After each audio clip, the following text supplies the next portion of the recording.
2017년 8월 14일 위안부 피해 할머니의 삶을 그린 장편 만화 풀이 출간되었습니다. 이 책의 경우에는 제가 2017년 8월 21일 업데이트되었던 만화 클래식 26편이죠. 초안지 편에서 앞에 2주에 출간된 만화책으로도 한번 소개를 드렸던 작품인데요.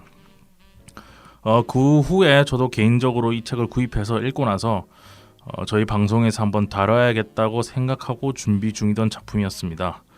그래서 원래는 49편에 얼마 전이죠. 49편이 업데이트하기 전에 자료를 조사하고 원고도 쓰고 이제 녹음을 하려고 자리에 앉았었는데 자꾸 같은 생각이 반복되면서 제 자신에게 좀 제가 스스로 질문을 하고 있더라고요.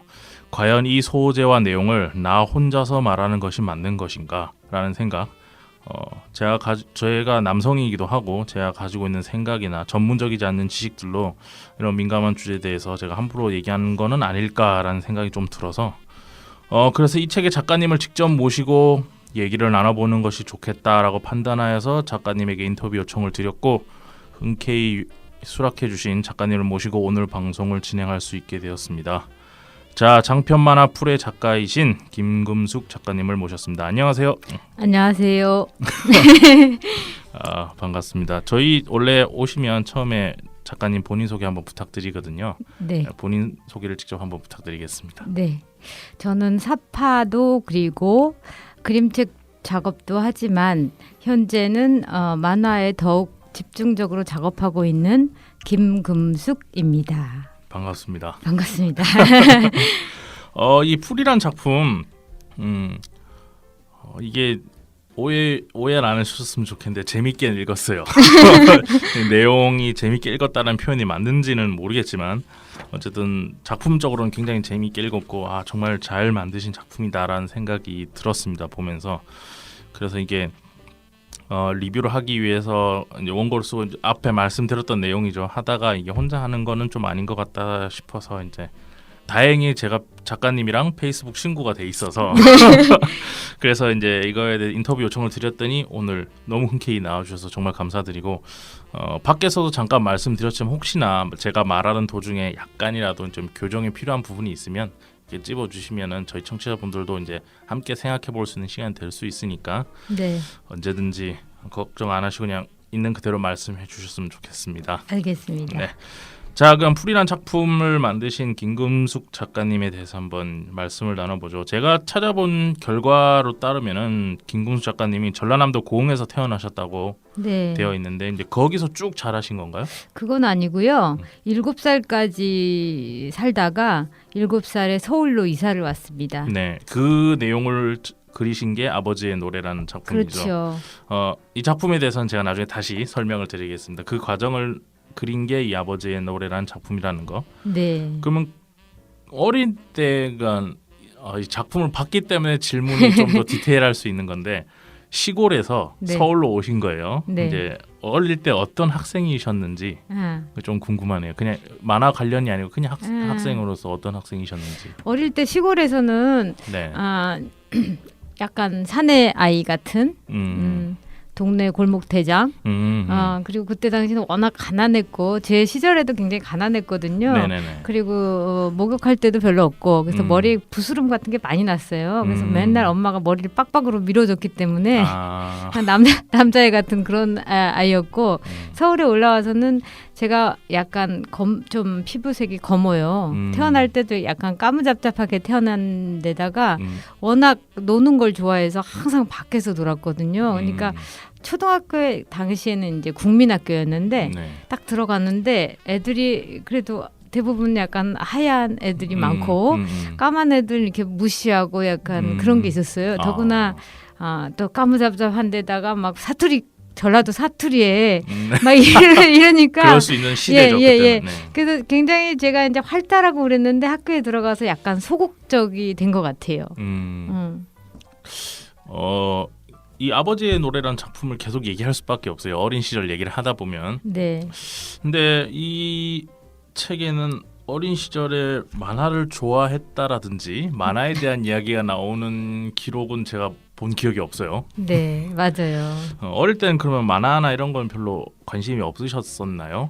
어릴 때 제가 만화책을 처음 접한 거는 네. 친척 집에 놀러를 갔는데 서울에 와서 네네네. 초등학교 한 1학년, 2학년 때쯤 됐던 것 같아요. 네. 그런데 거기에 캔디 만화가 한 권이 있더라고요. 그래서 이거 뭐지? 하고 봤는데 너무 재밌는 거예요. 네. 그래서 캔디 만화를 좀 읽다가 아 만화가 이런 게 있구나 했고 그다음에 이제 정말 좋아한 거는 이두호 선생님의 머털도사였어요. 그건 제가 고등학교 때 보물섬인가에서 연재를 하셨던 것 같아요. 네네. 정확한 기억은 잘 안 나는데 네. 근데 머털이 도사가 머리 한 가닥 딱 뽑아서 네. 마술을 막 부리잖아요. 네네네. 아 그게 너무 부러운 거예요. 그러니까 이 현실을 막 그 도망갈 수 있는 현실을 탈피할 수 있는 어떤 그런 힘이 있잖아요. 그래서 아 나도 머털도사처럼 되고 싶다 이러면서 머털이를 굉장히 좋아하며 읽었던 기억이 나요. 어릴 때는 처음 접하게 됐던 만화 임팩트 있게 기억나는 거는 들장님 소녀 캔디고 네. 그리고 이제 고등학교 때 제일 재밌게 읽었고 그리고 본인이 처하셨던 현실이나 이런 거에 대해서 또 어떤 상상의 나래를 펼치고 환상적인 생각을 좀 해볼 수 있었던 작품은 이두호 작가님의 머털도사. 네. 그렇군요. 보물섬 맞는 것 같네요. 보물섬이었던 것 같고. 그러면 이런 성장 과정을 거치시면서 세종대 해화과를 네. 졸업하셨다고. 네.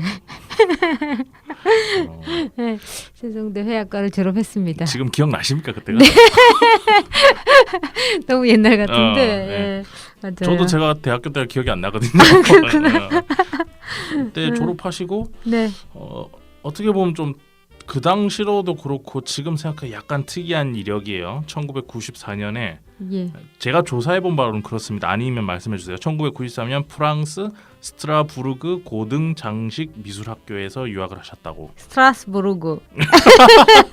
제 발음이 그렇군요. 아니 좋아요. 스트라스부르크. 네. 여기서 조각을 공부하셨다고. 전통적인 조각이 아니라요. 네네. 이제 설치 미술이나 뭐 컨셉 아트 약간 이런 식의 현대 미술이죠. 네네네. 근데 그거를 이제 그 학교에서는 스culpture라고 해서 조각 파트로 들어가요. 네. 그래서 그러면 우리가 생각하는 어떤 오리지널릭한 조각 이런 느낌이 아니고 네. 거기서 파트 학과가 그런 식으로 이제 커리큘럼 나눠져 있는 거지. 그렇죠. 그 안에서 이제 현대 설치 미술이라든지 이런 쪽으로 공부를 더 하신 그렇죠. 거라고 보면 되는군요. 그렇죠. 예. 이 과정이 좀 궁금해요. 이거 좀 차근차근 여쭤보죠. 처음에 대학교 뭐 회화과 졸업하실 수 있고 졸업하고 예. 나서 어릴 때 어떤 유학에 대한 동경이 있으셨던 건지 어떻게 갑자기 유학을 결심하게 되신 건지 이 계기도 좀 궁금하고. 제가 저희 집이 그렇게 잘 사는 집이 아니었어요. 그러니까 네. 시골에서 이제 올라오면서 아버지의 상황도 안 좋고 이랬는데 초등학교 5학년 때 저희 반이 미술반이 돼버렸어요. 그래서 매일같이 하루에 최소한 두 시간씩 학교에서 그림을 그려야 되는 거예요. 반 전체 아이들이 학교를 대표해서. 정말 좋은 학교. 정말 좋은 학교예요. 근데 한 반에 70명이 있었는데 아유, 네. 네, 한 반 전체가 이제 그렇게 매일같이 1년을 그림을 그리다 보니까 네. 미술학원을 한 번도 다닌 적이 없는 제가 그림에 재능이 생기기 시작하는 거예요. 그래서 뭐 어디 대회 가면 70명이 다 나가지는 못하고 한 30명 정도 나가면 거기서 꼭 제가 상을 받거나 이런 식으로 이제 그림에 대해서 눈을 떴어요. 그런데 이제 중학교에 딱 들어가니까 네. 내가 하고 싶은 게 뭐지라는 생각을 했는데 저는 화가가 되고 싶은 거예요. 화가가 되고 싶은데 미술학원을 그럼 다녀야겠다. 당시에는 그렇게 생각했었는데 잠시만 말 끊어서 죄송합니다. 네. 그때가 서울에는 계속 살고 계시던 때고. 네네네네. 근데 미술학원을 다닐 만한 그게 안 되는 거예요. 여건이 안 되는 거예요. 네. 근데 그때 당시에 이제 그런 저의 열정을 알고 미술 선생님이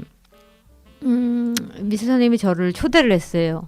현대미술관이었던 것 같아요. 당시에 윌리엄 터너전이 있었어요. 영국 그 화가. 네. 그래서 저도 이제 처음으로 서울 그 시내를 나가봤어요.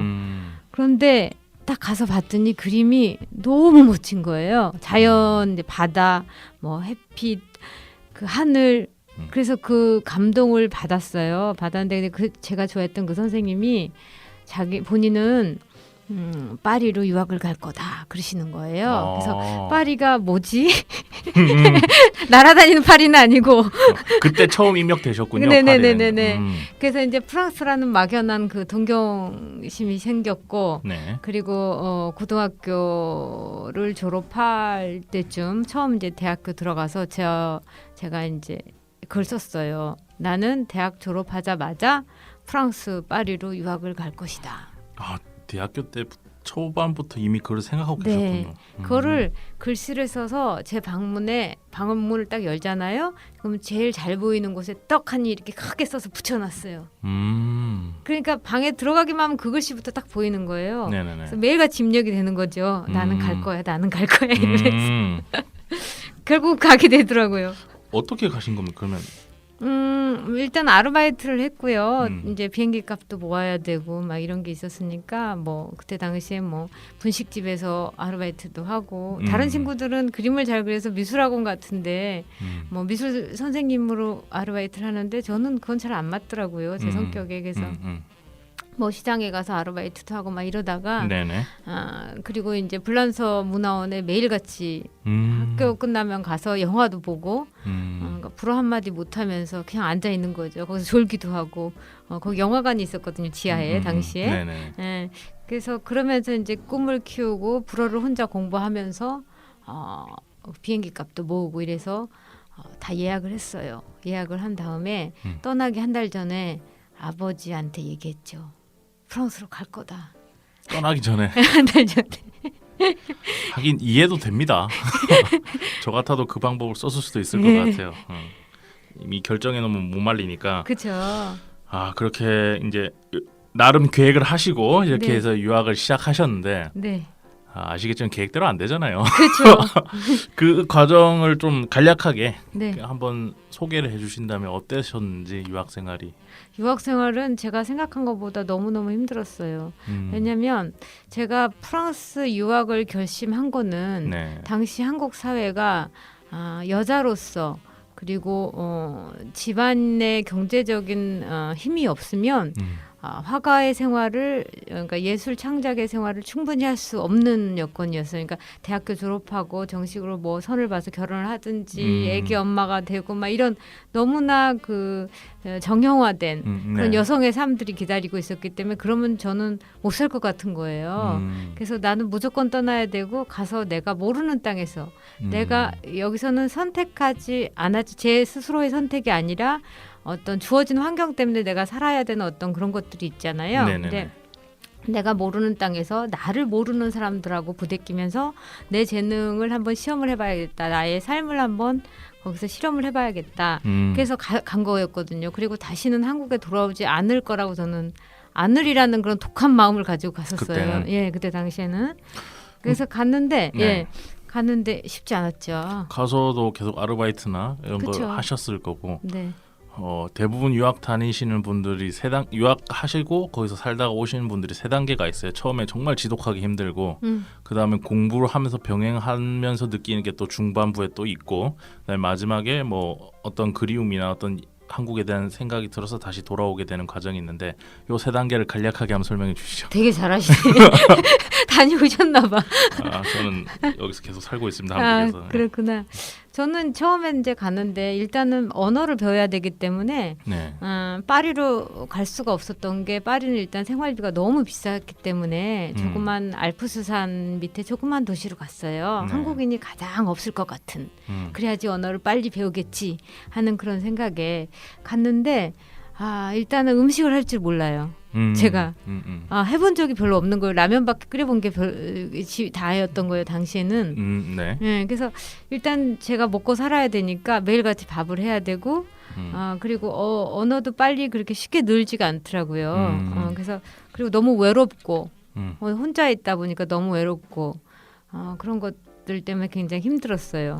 그런 것 때문에 힘들다가 그 다음에 이제 학교를 들어갔죠. 대학교를 여기서 서양학과를 나왔기 때문에 회화과를 나왔기 때문에 편입 시험을 보고 네네. 스트라스부르크라는 학교를 제가 들어갔는데 근데 말씀 중에 죄송합니다만 스트라스부르크라는 게 예. 프랑스어 아닌 것 같은데 독일이나 약간 오스트리아 이쪽 네. 느낌이 나는데 지역이 그쪽인가요? 그게 이제 독일하고 정말 국경선에 있어요. 어쩐지 그런 것 같아요. 대학 이름이. 예. 그래서 대학교는 아니고 정말 미술학교. 고등장식 미술학교인데 네. 제가 그 샹벨이라는 작은 알프스 그 도시에서 불어를 배울 당시에 집을 하나를 얻어서 같이 이제 기숙사에 방 하나씩 이렇게 나눠 사는 데가 있었는데 바로 옆방에 프랑스 여자친구가 살고 있었어요. 네네네. 근데 그 크리스마스 때는 크리스마스는 프랑스의 가장 큰 축제예요. 네. 가족하고 함께 보내는. 네. 근데 저 같은 경우는 외국인이다 보니까 혼자 보내야 되잖아요. 네. 그래서 그 친구가 내가 너무 외로울까봐 저를 초대한 거예요. 그래서 근데 그 친구가 알자스 친구예요. 알자스라는 지역에 스트라스부르가 있는 거거든요. 그래서 저를 초대해서 가서 거기서 며칠 있으면서 정말 저를 가족처럼. 그래서 스트라스부르도 보여주고 갔더니 너무 좋은 거예요. 스트라스부르가 너무 예쁜 거예요. 그래서 다른 미술학교가 아니라 요 학교가 정말 좋겠다. 가고 싶다. 네, 가고 싶다. 대부분 이렇게 선언을 먼저 하시고 가시네요. 그러니까 저희는 그냥 그 상황에 맞춰서 어딜 가지 이런 경우도 많은데 대부분 네. 난 저길 가겠어. 난 저길 해야겠어. 뭐 이러면서 선언적으로 스스로한테 어떤 결정을 이제 정해놓고 가시는 경우가 많네요. 대부분. 네, 그러네요. 그래서 그렇게 가셨어요. 이제 힘들게 하셔서. 네. 가서 이제 어떤 공부를 어떻게 치열하게 하고 오셨습니까? 들어갔는데 네. 제일 이제 어려웠던 점은 한국에서는 일단 성실하게 작업을 많이 하면 그게 중요했어요. 당시에는. 지금은 교육이 좀 다른데 보여주는 게 결과물이 굉장히 중요하단 말이죠. 한국에서는. 네. 그런데 그 미술학교에 들어가니까 시험 같은 걸 보는데 저는 열심히 작업했죠. 열심히 작업해서 또 몸도 작고 키도 작고 막 이러니까 일부러 크게 작업을 해요. 막 무겁게. 일단 보여주려고. 그런데 다른 프랑스 친구들은 보니까 뭐 별거 없어요. 지나가다가 뭐 돌 하나 주워 와가지고 여기에 대해서 막 뭐 보들레르 시에 대해서 얘기하고 무슨 철학자에 대해서 얘기하고 뭐 까미의 얘기하고 실존주의 얘기 막 이러는 거예요. 그래서 쟤네 뭐지? 저는 이렇게 열심히 작업을 해놨는데 그냥 선생님들 이제 심사위원들이나 같이 토론하면서 이렇게 시험 점수를 주는 건데. 그냥 이렇게 고개만 끄덕이고 있고 별 그냥 지나가다가 돌 하나 주워온 애가 막 이런 얘기를 하는데 다들 막 열띠게 막 토론을 하는 거예요. 그래서 얘네 문화는 좀 독특하다. 다르다. 다르다. 내가 무엇인가 해놓고 결과물을 보이는 것보다 내가 왜 이걸 가지고 내가 어떤 생각으로 이 작품을 했는지 그 과정이 굉장히 중요하구나. 동기나 그러니까 자기 작품에 대해서 충분한 철학적 사고와 그런 것들을 표현하는 것이 굉장히 중요하구나. 그래서 굉장히 문화적 충격을 받았죠. 비슷한 얘기인데 제가 아는 분도 독일에서 유학을 했는데 그분도 설치미술을 했는데 처음에 비슷했어요. 정말 열심히 해서 가서 이제 그 교수들이랑 얘기를 하는데 교수가 그걸 뭐 집어 던지진 않았지만 정중하게 반환하면서 이렇게 잘하는데 왜 왔냐? 이렇게 잘하면 너 혼자 잘 해라. 우리는 그러니까 그냥 가이드라인을 잡아주기 위해서 대학은 있는 거지. 맞아. 이렇게 잘하면 너 나가서 그냥 열심히 하면 되지. 잘하는 애를 우리가 뽑아서 뭐 하라는 거냐. 이미 잘하는데. 그래서 굉장히 문화 충격을 받았다고 했는데 그런 거랑 좀 비슷한 걸 수도 있겠네요. 그렇죠. 그러니까 예를 들자면 제가 그 학교를 들어가기 위해서 편입 시험이 있었는데 한국에서 대학 다닐 때 멋지게 이렇게 그 커리큘럼 같은 거를 만들어 갔어요. 뭐 가죽 그 커버에다가 이렇게 만들어 갔는데 어학을 하면서 제가 매일같이 그 작업을 하고 싶어서 매일같이 자화상을 그렸단 말이죠. 그냥 종이 하나에다가 이렇게 연필로. 그래서 이제 그 심사위원들 편입 시험 볼 때 심사위원들이 쫙 앉아 있잖아요. 근데 불어를 잘 이해는 못해도 근데 제가 너무너무 멋지게 만들어간 그런 것들을 보지는 않고 그건 대충 이렇게 훑어보는 거예요. 그러다가 이 자화상을 딱 보더니 다들 막 눈이 반짝반짝거리면서 막 다들 그러는 거예요. 결국 이 자화상 때문에 덕분에 합격이 된. 앞에 열심히 막 한 거는 다 필요 없고 다 필요 없고 열심히 했군 이런 거. 그런 거 너무 웃겼어요.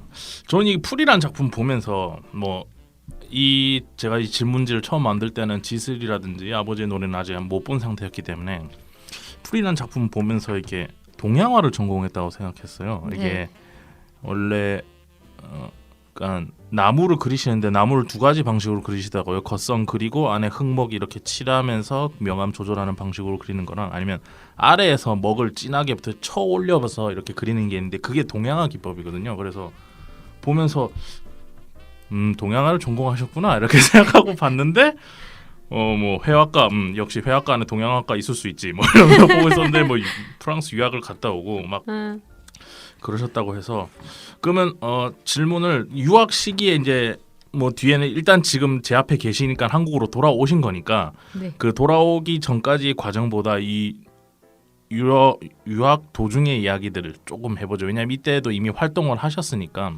이 프랑스에서 이제 그렇게 해서 합격을 하고 공부를 시작하시게 되셨고 뭐 이 아르바이트가 같이 병행을 하셨겠죠. 힘들게 네. 우리가 그냥 어렴풋이 알 수 있는 그런 네. 데서 하시다가 또 다른 일들을 좀 하신 것 같아요. 아르바이트로 그러니까 작품 관련해서 그거를 그러면 뭐 번역 일이라든지 또 만화를 그리는 일 이런 걸 하셨는데 어디서 워딩을 찾은 걸 보니까 조각은 돈이 많이 드는데 그러니까 설치 미술이를 하겠습니다. 설치 미술은 돈이 많이 드는데 네. 만화는 종이랑 펜만 있으면 뭐 일단 해볼 수는 있으니까 네. 그래서 이거다라는 생각이 들었다고 하셨어요. 네.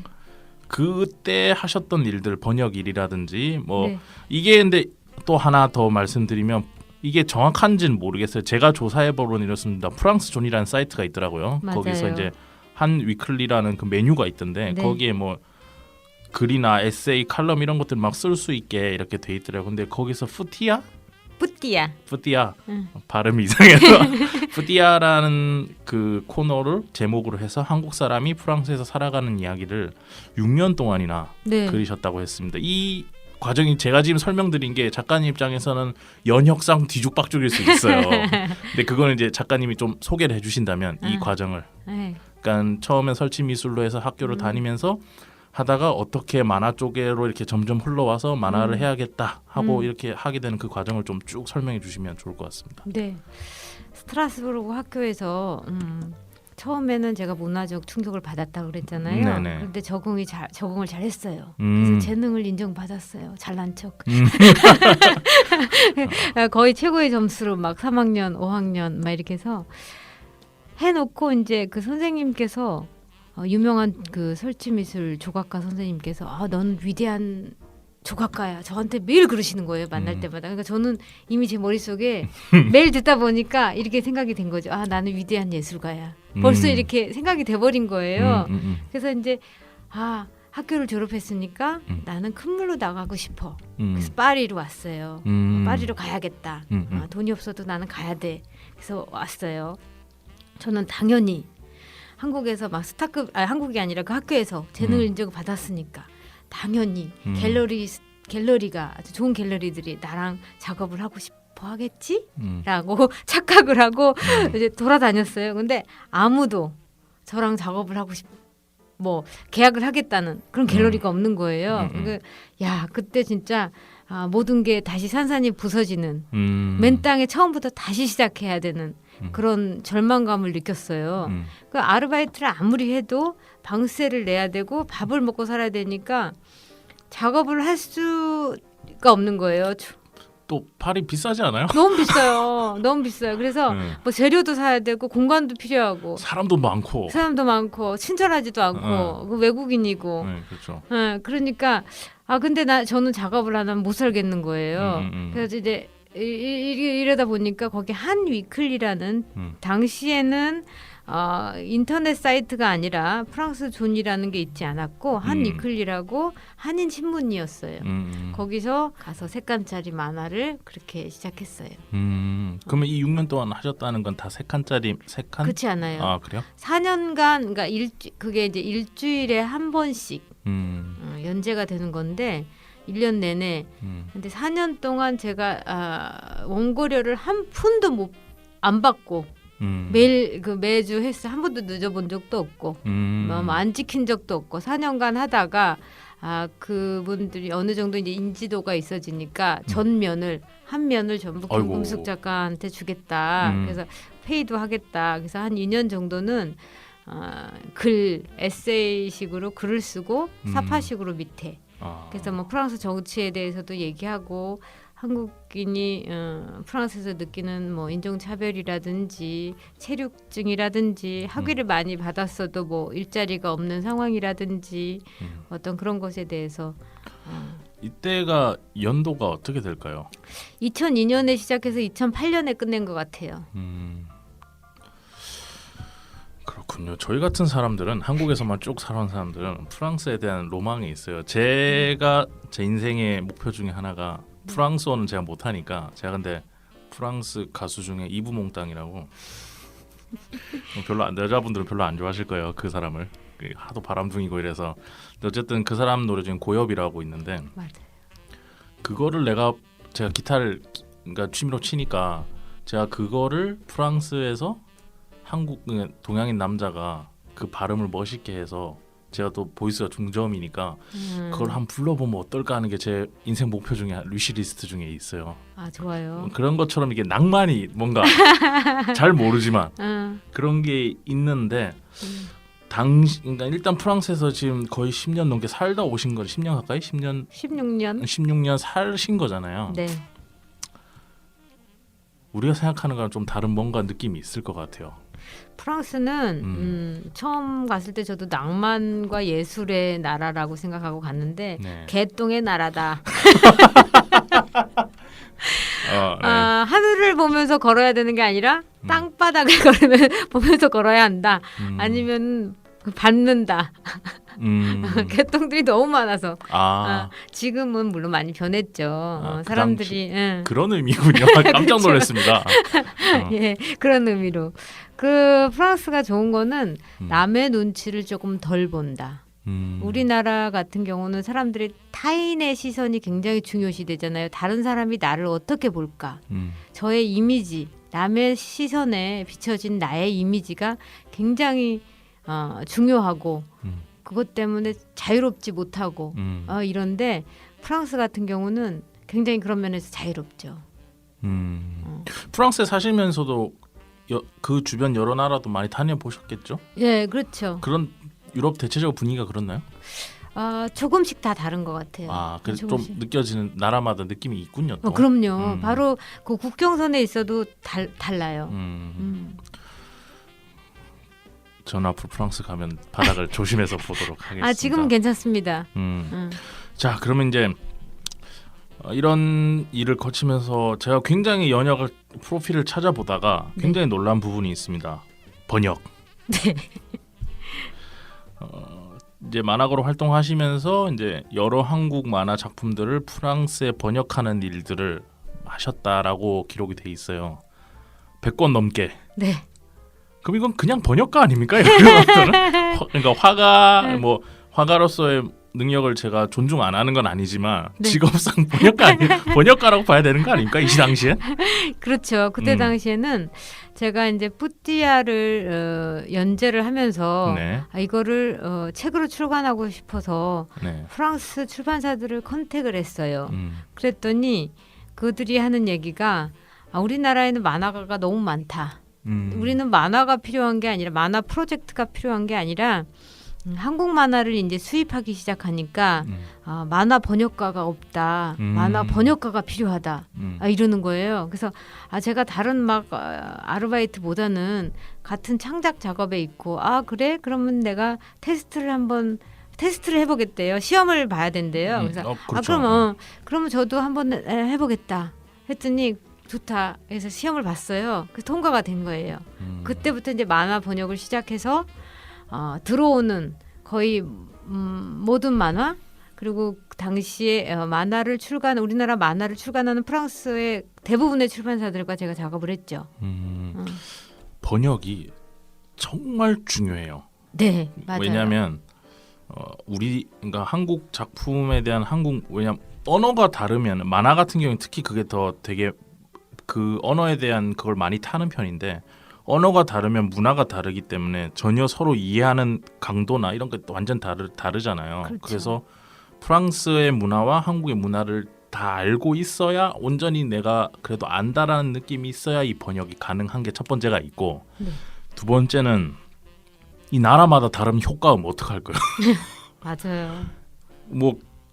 미국은 강아지가 바오바오인데 우리는 멍멍, 뭐 어디는 왈왈, 뭐 다 프랑스는 뭐 어떻게 했는지 모르겠지만 뭐 그런 식으로 효과 뭐 칼 챙챙 부딪히는 것도 프랑스는 다른 걸 거고 맞아요. 이거 정말 어려운 일이거든요. 그리고 어렵고 잘 해야 되는 일이고 네. 초반에 이 과정이 어려우셨을 것 같아요. 전문 번역가로 제가 전문 만화 번역가로 한 6년을 작업을 했어요. 어이구, 6년을 일을 했는데 한국 만화가 특히 힘든 점은 네. 일본 만화의 영향을 받아서인지 몰라도 의성어 우태어가 굉장히 많아요. 특히 소년 만화라든지 순정 만화라든지 학원 만화 뭐 이런 쪽에 네. 그러다 보면 프랑스 만화로 번역하다 보면 프랑스 만화는 그렇게 의성어 우태어가 많지 않아요. 그거랑 같은 거를 찾아야 되는데 그래서 되게 어려웠던 것 같아요. 근데 제가 혼자 하지는 못하고 물론 프랑스어가 제 언어가 아니기 때문에 일단 제가 첫 번째 번역을 한 다음에 제 남편이 프랑스 사람이니까 네네. 그분이 이제 같이 그 당시에도 네 같이 했어요. 만화는 이제 아까 말씀드린 효과음 이런 것 때문에 이제 힘든 네. 부분이 있어서 굉장히 공부도 많이 되셨을 것 같아요. 만화 그러니까 번역만 그러니까 언어에 대한 번역만 배우는 게 아니고 칸칸이 연출이라든지 이런 것도 알게 모르게 계속 공부하게 되는 거잖아요. 그렇죠. 그냥 만화책을 읽는 것과 만화를 번역하면서 다시 보는 거는 굉장히 큰 차이가 있어요. 저는 만화를 번역하면서 만화를 공부하게 된 케이스예요. 저는 한 번도 만화를 공부해 본 적이 없어요. 프랑스 스트라스부르크 그 미술학교가 사실은 프랑스에서 가장 유명하고 좋은 일러스트레이션 만화 학교 중에 하나예요. 거기서 제가 만화를 전공할 수도 있었는데 옮기는 것도 굉장히 쉽거든요. 당시에는 만화에 관심이 전혀 없었기 때문에 나중에 땅을 치고 후회했죠. 근데 이렇게 정기 교육과 다른 과정을 겪게 됨으로써 작가님이 더 스스로 발전하게 되는 뭔가 다른 저 좋아요. 차이점을 맞아요. 가지게 되는 경우도 있으니까 번역 관련해서 질문 2개만 더 드리죠. 가장 기억에 남는 번역 작품. 제가 만화가가 되겠다고 만화 작업을 하고 싶다고 가장 그 간절함을 일깨워준 작품이 2작품이 있어요. 네네. 바로 이희재 선생님의 간판스타라고 단행본이었는데 당시에 간판스타는 그 단편이에요. 네. 근데 간판스타라는 책이 있어요. 그 안에 다른 단편들이 있는데 그 중에 새벽길이라는 작품이 있었어요. 그 연탄을 배달하는 그 커플 그 부부의 이야기인데 그 새벽길을 번역하면서 너무나 가슴이 찡하고 감동을 받았어요.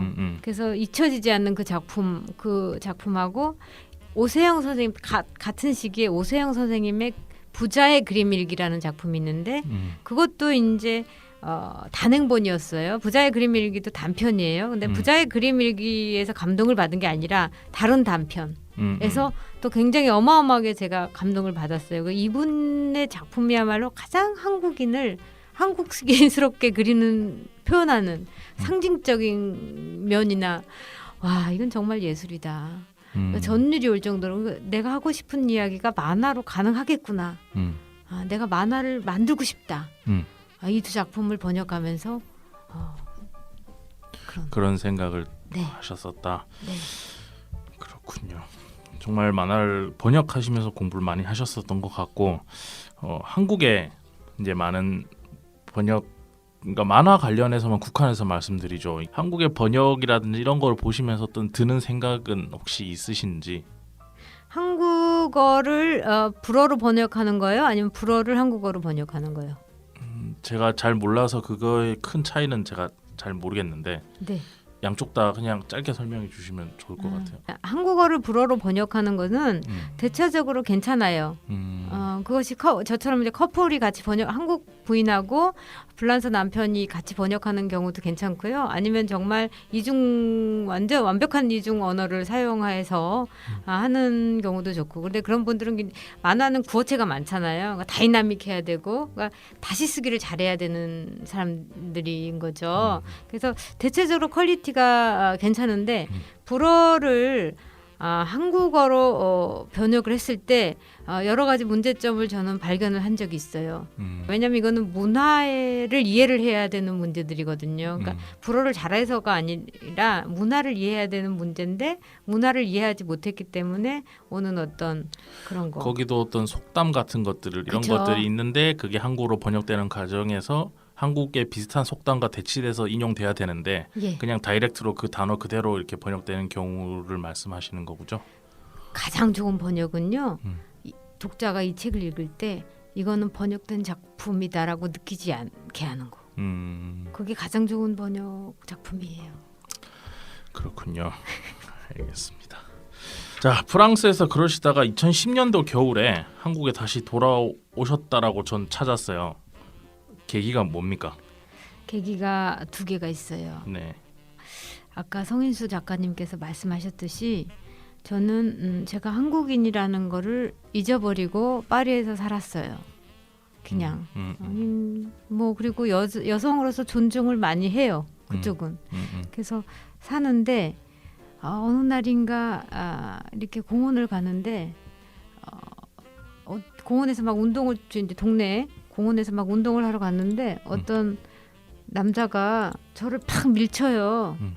가끔 가다가 이제 지나가면 뭐 곤니찌와 아니면 뭐 니하오 막 이렇게 농담으로 이렇게 던지면 그냥 아유 그러려니 이렇게 하고 지나가는데 그날은 어떤 젊은 남자가 이렇게 막 운동을 하고 있는데 팍 미는 거예요. 근데 너무너무 아픈 거예요. 등치도 막 크고 이러니까 그러면서 뭐라고 이렇게 욕을 하더라고요. 그러니까 동양인에 대해서.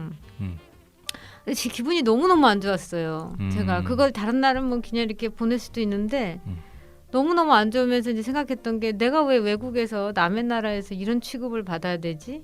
그러면서 생각했던 게 제 뿌리에 대해서 생각이 들었어요. 나는 누구지? 이런.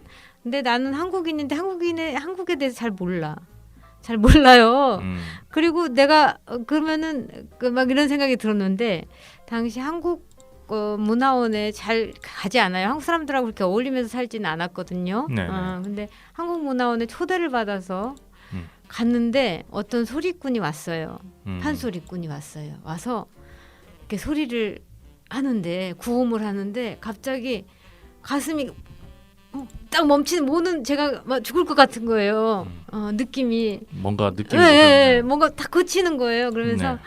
우리 아버지가 옛날에 동네 소리꾼이셨거든요. 아이고, 예. 그래서 갑자기 그런 그리움들이 밀물듯이 막 오는 거예요. 그때가 6월이었는데 그리고 당시 지금도 결혼한 상태지만 우리 남편이 한국에 한번 다녀오더니 한국이 너무 좋다는 거예요. 사람들이 자기 한국에 가서 1년만 딱 살고 싶대요. 그래서 8월에 그 면접을 보고 화상 통화로 면접을 보고 그냥 8월에 짐 싸서 왔어요. 겨울이 아니었네요. 네, 8월에 그러니까 면접을 보고 11월에 왔어요. 11월에. 저는 오자마자 소리를 배우기 시작했고 남편은 이제 일을 하기 시작했죠. 자, 그래서 한국에 돌아오시게 됐고 그거 관련해서 그 전에 이 시기쯤에도 단편 만화 같은 것들도 예, 좀 많이 했죠. 하시고 이러셨는데 네. 그런 것까지 다 하면 너무 시간이 걸리니까 맞아요. 오늘은 이제 첫 장편 작품이라고 할 수 있는 바로 이제 이런 과정을 거치셔서 만화의 세계로 완전히 딱 오시게 된 거고 그 첫 번째 장편 작품인 아버지의 노래로 바로 얘기를 들어가 보겠습니다. 네. 제가 감히 생각을 해보자면 내 얘기부터 해보자라고 생각하셨던 것 같아요. 맞나요? 빵 터졌습니다. 그건 아닌데. 네. 아버지의 노래라는 작품 보면서 원래 작가들이 원래 작품 만들 때 처음에 한두 편 정도는 자기 일기를 막 써요. 자기 이야기를 막 하고 싶고. 왜냐하면 자기가 자기랑 항상 살아왔기 때문에 자기 이야기가 많이 결부되죠. 초반엔. 그래도 저도 아직 이번 작품까지만 해도 저 같은 경우에는 제가 만들고 있는 지금 바로크라는 작품도 제 일기 같아서 일기는 요번 편까지만 쓰자. 그 다음부터는 좀 이제 다른 사람들을 위한 작품 쓰자 이렇게 하고 지금 작업을 하고 있는데 네. 이 아버지의 노래는 어떤 작품입니까? 아버지의 노래 하기 전에 제가 장편을 하나 했었어요. 시나리오를 다른 사람이 쓰고 제가 그림을 그렸는데 앙굴렘 만화 페스티벌에 가서 여러 그 유명한 인디 출판사들을 만났어요. 다 무시당했죠. 근데 그 중에 한 출판사가 관심을 가졌어요. 그래서 이제 구두 계약까지 다 했어요. 그런데 다시 그리라는 거예요. 체크를 해줬어요. 어떤 페이지 안 좋다. 제가 생각한 결과야 다시 다 그리는 게 낫겠다. 그래서 160페이지였는데 다시 다 그렸어요. 또 가지고 갔어요. 물론 만화 번역을 하면서 그러니까 주말에는 이제 제 작업을 하고 네. 다시 다 그려서 160페이지를 가지고 가는데 이제 체크를 또 해줬어요. 이렇게 빨간 펜으로 이건 어쩌고 막 이렇게 해줬어요. 해줬는데 또 다시 그리는 게 낫겠어요. 제가 봤을 때는. 그래서 또 다시 그렸어요. 그러니까 3번을 160페이지를 다시 그린 거예요.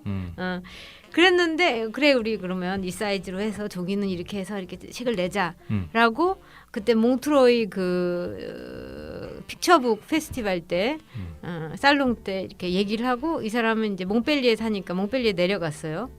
근데 6개월 동안 연락이 없는 거예요. 우리가 다 이제 했는데 구두 예약이랑 다 했는데 왜 연락이 안 오지? 막 이랬는데 나중에 알고 보니까 이 사람이 그 출판사에서 대표였는데 두 사람이 대표였는데 그 중에 한 사람이었는데 싸운 거예요 둘이. 그래서 이게 자기는 나와버린 거예요. 그래서 이게 이제 안 됐어요 이 작품이. 근데 이 작품을 하면서 그때 당시에 너무너무 억울하고. 그 프랑스에서. 네, 프랑스에서 있어요. 아버지의 노래 바로 나오기 전에. 이 작업을 하기 전에. 그래서 정말 너무너무 절망적이고 그렇게 열심히 작업했는데 힘든 와중에 쉬지도 못하고 작업을 했는데 이게 말이 되나, 이게 무책임한 이 사람은 뭔가 그때 당시 절망을 했는데 나중에 생각을 해보니까 내가 그걸 다시 하면서 배운 게 엄청나게 많았어요. 그리고 나서 생각했던 게 또 뭐냐면 시나리오를 다른 사람이 쓰는 게 아니라 내가 쓰는 게 낫겠다. 내 작업을 하고 싶다라는 그런 욕심이 생겨서 욕망이 생겼어요. 근데 아버지의 노래를 지금 안 읽으셨다고 하시니까 읽었습니다. 읽었어요? 네. 그래서 얘기한 거예요. 자전적 얘기인 것 같다. 그 제가 제 이야기이긴 하지만 저희 가정을 이야기를 하면서 당시 70년대 80년대 한국 서민들이 살아야 했던 그 일상들, 너무 힘들었던 이야기들을 대표해서 하고 있거든요.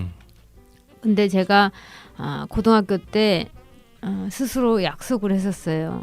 한국을 대학교 때 떠나면서, 대학 졸업하고 떠나면서 한국을 떠나기 바로 한 달 전에 저희 언니가 세상을 떠났거든요. 아이고. 네. 근데 그 무덤 앞에서 제가 언니한테 약속을 한 게 있어요. 내가 꼭 언니의 이야기를 만화로 할게. 그래서 저는 그 약속을 제일 먼저 지켜야 되겠다라는 생각에 이 만화를 한 거예요. 그분이시군요. 매일 밥 차려주고. 네. 그렇습니다. 너무 무거운 얘기로 가나? 아니요.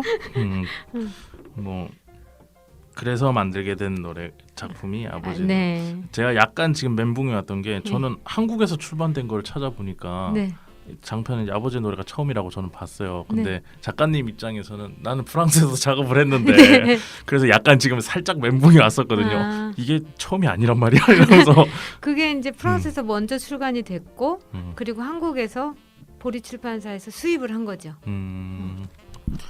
그리고 또 빠질 수 없이 말씀드려야 될 작품 중에 꽃갱이라는 작품인데 이거는 나중에 풀 얘기하면서 할 수 있을 것 같아서 뒤로 좀 빼도록 하겠습니다. 그렇게 해서 나왔던 작품이 보리 출판사에서 나왔습니다. 아버지의 노래. 책 가격은 13,000원입니다. 뭐 이두호 작가님도 뒤에 평을 써주셨고 최호철 작가님, 이분 을지로순환선 만드신 분이죠. 이분도 이 작품 평을 써주신 작품이니까 여러분도 한번 찾아보시면 좋을 것 같아요. 그리고 오늘 풀 얘기하기 전에 또 다른 한 작품 꼭 얘기해야 되는, 항상 아픔이 있어요. 작품마다 하시고 싶은 아픔이 있는데 아버지의 노래는 좀 아까 이 표현을 별로 안 좋아하시는 것 같아요. 자전적이다라는 거를. 그 표현에서 약간 눈빛이 변하시더라고요. 어쨌든 그 언니에 대한 이야기를 담은 이 아버지의 노래를 했었고, 이제는 어떻게 보면 우리 민족에 대한 이야기 중에 하나죠. 짓을. 이란 작품을 저는 오늘 좀 얘기를 해보고 싶어서 들고 왔습니다. 네. 지슬은 원래 영화가 되게 유명해요. 영화를 공부하다 보면 어느 순간 막 인디 영화들이 막 뭐 흥행에 성공했다라는 표현보다는 작품성으로서 굉장히 인정받기 시작했던 시기가 막 있었어요. 대표작이 이제 똥파리 같은 작품이죠. 그런데 그 당시에도 지슬이라는 작품이 나왔었고 저도 그래서 그거를 다 보진 못했습니다. 그 당시에 일이 있어도 얼핏 보긴 했는데 제일 기억 남는 건 서로 총 겨누면서 너나 쏠 거니 막 이러는 장면 그게 기억이 나는데 저는 이 지슬이란 작품이 작가님의 지슬이 원작인 줄 알았어요. 얼마 전에 뉴스 관련해서 기사를 막 찾아보는데 김금숙 작가의 지슬 막 이렇게 나오더라고. 그래서 대부분 만화가 원작이 영화가 되는 경우가 많으니까 아 이분이 지슬도 원작을 만드셨구나 이렇게 생각하고 이게 좀 찾아보다 보니까 원래 영화가 원작이고 그거를 이제 만화로 다시 이제 표현하신 겁니다. 네. 지슬이라는 작품은 어떻게 작업하시게 됐었는지. 제가 한국에서 아버지의 노래가 출간이 되고 서해문집 당시 서해문집 편집자가 저를 찾아왔어요. 저를 찾아와서 아버지의 노래를 너무 감명 깊게 읽었다.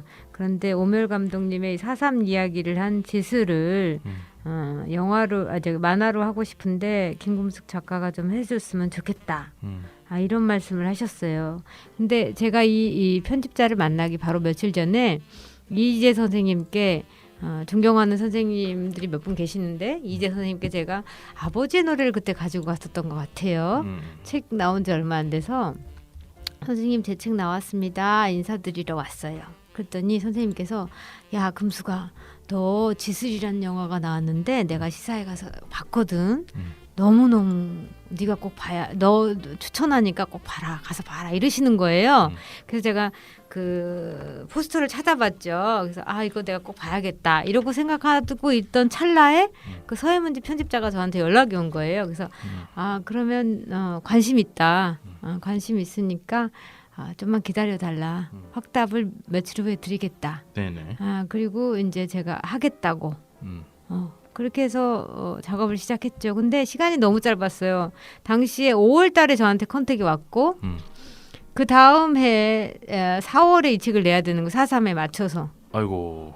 그러니까 엄청나게 짧은 시간이죠. 책 제작 기간까지 생각하고 이렇게 하면 그렇죠. 수정도 봐야 되고 그러면 예, 콘티 짜고 뭐 정말 달렸죠. 영화를 계속 보시면서 했겠네요. 예, 그렇죠. 사진을 찍었죠. 좀 사진을 찍어서 또 안타까운 점이 좀 있어요. 그래서 약간 시간이 좀 더 있었으면 그렇죠. 좋았을 법한. 그리고 원작이 있다라는 거는 뭐 기댈 수 있는 기둥이 있다라는 장점도 있지만 네. 단점으로는 이게 표현 방식에 있어서 좀 제약을 받을 수도 있어요. 네. 그런 부분도 좀 어려운 부분이셨나요? 저는 제가 글을 직접 쓰는 걸 되게 좋아하는데 네네네. 그 만약에 소설이나 어떤 글이었다면 차라리 다시 제가 이거를 좀 바꿔서 했을 텐데 영화를 봤기 때문에 그 영화에 대한 이미지가 너무 강한 거예요. 그래서 다른 방법이나 그런 것들이 다 생각이 안 나는 거예요. 거기다 지슬이라는 작품이 영화가 미장센이 굉장히 세요. 네, 맞아요. 네. 흑백에다가 네. 굉장히 세기 때문에 저는 이걸 딱 동양화로 딱 생각을 한 거예요. 그거밖에 안 보이더라고요. 그러니까 물의 흐름이라든지 번짐이라든지 막 이런 것들 이거를 동양화 스타일로 해야 되겠다라는 생각밖에 안 들었고 그리고 사실은 4.3을 취재를 좀 많이 해야 되고 공부를 좀 많이 해서 설사 작업 안에 그 공부한 내용이 다 들어가지 않더라도 그거를 제가 알고 작업하는 것과 잘 그렇게 많이 공부하지 않은 상태에서 작업하는 거는 굉장히 큰 차이가 있거든요. 맞습니다. 그래서 그런 안타까움이 좀 남는 그렇지만 잘했다. 당시에 그 짧은 기간에 내가 할 수 있는 최선은 다했구나 라는 그런 건 있어요. 재밌게 잘 읽었습니다. 고맙습니다. 제가 풀이란 그러니까 제 얘기를 조금 해보면 제가 25일 날이 월급 날이에요. 그래 어제가 월급 날이었거든요. 근데 예스24에서는 당일 오전 11시에 책을 시키면 그날 17시까지 배송을 해줘요. 그 배송해 주시는 분들은 굉장히 힘들겠지만 저희는 굉장히 고마운 거죠. 근데 작가님을 뵈러 오는데 그러니까 월급 날에 맞춰서 책을 사요. 왜냐면 그 전까지 돈이 없잖아요. 근데 내일 만나는데 풀만 읽고 갈 수는 없잖아. 그러니까 무슨 그냥 똑같은 거예요. 그 4.3에 대해서 얘기를 하려면 4.3에 대해서 좀 더 가서 공부를 해야 되는 것처럼 저도 작가님을 인터뷰를 해야 되는데 한 작품 딱 읽고 가가지고 내가 무슨 인터뷰를 하겠냐 싶어서 이걸 사고 제발 그러니까 첫 번째가 월급이 11시 전에 들어와야 되고 그리고 책이 5시 돼서 와야지 또 제가 페북에다가 책 오면 딱 진열해서 사진 찍고 이런 취미 삼아 전 그거 되게 좋아해서 네. 한두 시간 걸려요. 하나하나 뜯어서 조금씩 보고 이제 그 책을 한 달 동안 매번 이렇게 조금씩 꺼내서 보는데 그래서 어제는 제가 어제 새벽 3시간 4시까지 지슬이랑 아버지 노래를 어떡해. 결국은 다 읽었습니다. 네. 보고 나서 든 생각이 그러니까 아버지의 노래 같은 경우는 펜선을 굉장히 깔끔하게 나름 깔끔하게 정리정돈하시려는 느낌이 있었어요. 그리고 칸이 다 없죠. 칸이 없는 대신에 이렇게 그림을 깔끔하게 하신 게 있다면 지슬은 지슬이란 작품이 제일 중요한 부분이 그 추운 겨울의 공기 바람 느낌 내는 게 영화에서도 그게 굉장히 미장센이 세잖아요. 계속 네. 입김 나오고 정확하시네. 눈 계속 날리고 근데 맞아요. 그거를 표현하기가 영상은 역동성이 있으니까 가능한데 만화는 그냥 컷이잖아요. 근데 그걸 표현하기 위한 고민을 굉장히 하셨다. 영화 처음부터 끝까지 그런 추위나 한기, 사람들의 이렇게 입에서 나온 입김이라든지 이런 그런 느낌을 계속 내고 싶어서 굉장히 노력하셨다는 느낌을 많이 정확히 받았어요. 보셨네. 역시 선수십니다. 그래서 아버지의 노래랑 굉장히 좀 다른 느낌의 그런 작품입니다. 이 지슬이라는 작품도 한번 보시면 좋을 것 같아요. 서해 문집에서 나왔고요. 지슬은 14,900원, 15,000원 정도 생각하시면 됩니다. 충분히 둘 다 아버지의 노래도 그렇고 지슬도 그렇고 판형이 커서 네. 둘 다 한번 구입해서 보시면 네. 좋을 것 같아요. 얼마 전에 또 4.3 70주년 그렇죠. 이걸 주년이라고 해야 되나요? 그러게요. 기념하긴 좀 근데 용어 정리도 좀 필요하긴 한데 아픈 이야기인데 다루신다고 고생하셨고 고맙습니다. 자 이렇게 해서 작가님에 대해서 좀 알아보고 그리고 작가님의 단편 작품들 중에서 꽃갱이라는 작품 나중에 뒤에 나올 거라서 제가 말씀을 안 드렸고 좀 알아보면서 시간을 보냈고 이제 잠시 쉬었다가 돌아와서 풀이란 작품에 대해서 오늘 심도 깊게 한번 얘기를 해보도록 하겠습니다.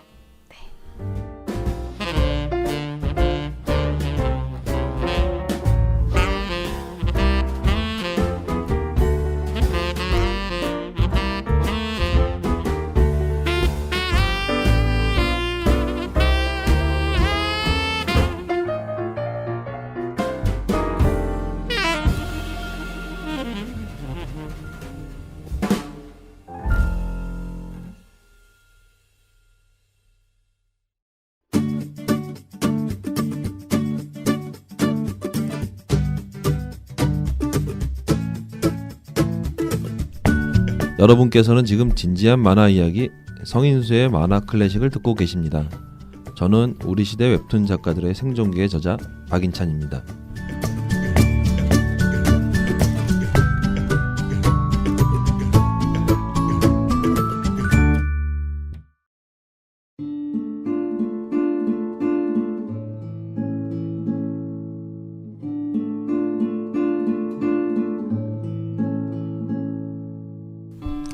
자 잠시 쉬고 돌아왔습니다. 오늘은 살아있는 역사 일본군 위안부 피해 할머니의 증언 풀이란 작품을 보리출판사에서 내신 김금숙 작가님 모시고 일부에선 작가님이 그동안 살아오신 이야기들 그리고 앞전에 냈던 작품들을 위주로 해서 좀 말씀을 드렸고요. 잠시 쉬고 2부에서는 이제 우리가 오늘 소개하려는 풀이란 작품에 대해서 얘기하도록 하겠습니다. 인터뷰 좀 해보시고 어떠세요? 제가 배려가 있으시고 많은 자료를 준비해 주셔가지고 놀랍습니다. 제가 시간이 있었으면 좀 더 준비를 했을 텐데 어쨌든 자 그럼 이제 풀에 대해서 얘기를 한번 해볼게요. 작품 제목 풀이라고 하신 이유나 이런 것들도 나중에 좀 여쭐 시간이 있을 것 같은데 처음 이 작품을 시작하시게 된 계기 좀 궁금합니다. 제가 일본군 위안부 피해자에 대해서 안 거는 1993년 당시 영화에 되게 관심이 많았어요. 그래서 혼자 영화를 보러 가는 걸 되게 좋아했는데 여성 영화제가 있었어요. 겨울로 기억하는데 변영주 감독이 그 여성 영화제에 나오셔서 아시아에서 여성으로 산다는 것은 이라는 다큐멘터리를 찍고 있다. 그러시면서 10분 정도의 영상을 보여주셨어요. 그래서 저는 당시에 이제 생각하기로 한국 여성들이 일본에 가서 일본 남자들을 접대하는 그런 영상으로만 이해를 했어요. 나중에 알고 보니까 그게 일본군 위안부 피해자들에 대한 그 다큐멘터리더라고요. 네. 그리고 프랑스에 살다가 번역가로 활동을 했다고 그랬잖아요. 네네. 그때 정경화 작가님의 그 일본 위안부 리포트인가 위안부 리포트 같다. 그 작품이 나왔었어요. 네. 그때 번역을 제가 한 건 아니고 그분이 프랑스에 출판이 돼서 그 작품이 제가 그분이 왔을 때 모든 언론이나 그런 것을 통역을 했어요.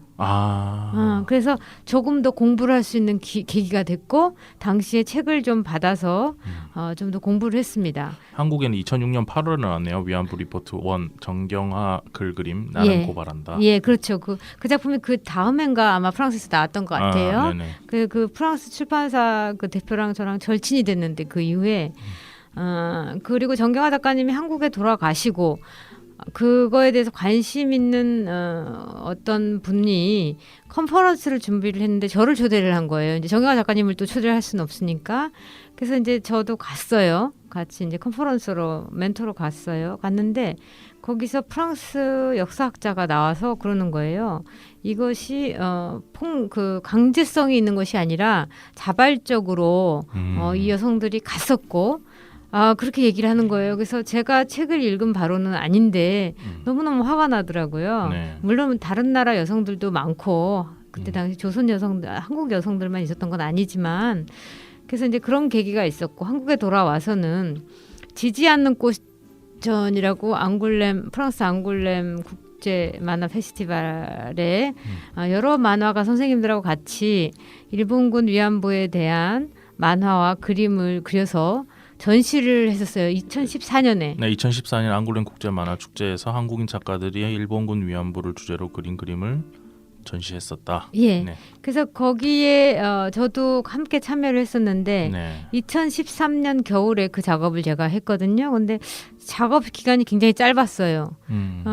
증언을 계속 읽으면서 준비하는 시간이 짧다 보니까 한 분 한 분의 이야기가 다 다른데도 불구하고 짧은 기간에 그 증언들을 다 읽으려고 하니까 비슷한 것 같은 거예요. 그러니까 아주 일제 강점기 때 가난한 서민의 자식들이 뭐 강제로 가거나 뭐 이런 되게 비슷한 거예요. 네네네. 그 단편 만화를 제가 이용수 할머니의 증언을 바탕으로 단편 만화 비밀을 작업하고 나서 굉장히 많은 후회가 있었어요. 왜냐하면 이런 이야기를 이렇게 쉽게 내가 했다는 것 자체가 작가적 양심도 있었고 마음이 한쪽이 굉장히 무겁더라고요. 그리고 개인적으로는 저희 엄마의 나이가 연세가 굉장히 많으시거든요. 같은 세대예요. 같은 세대고 그래서 이러면 안 되는데 막 이렇게 생각이 들었었어요. 그래서 그런데 이제 장편으로 하려고 해보니까 엄두가 안 나는 거예요.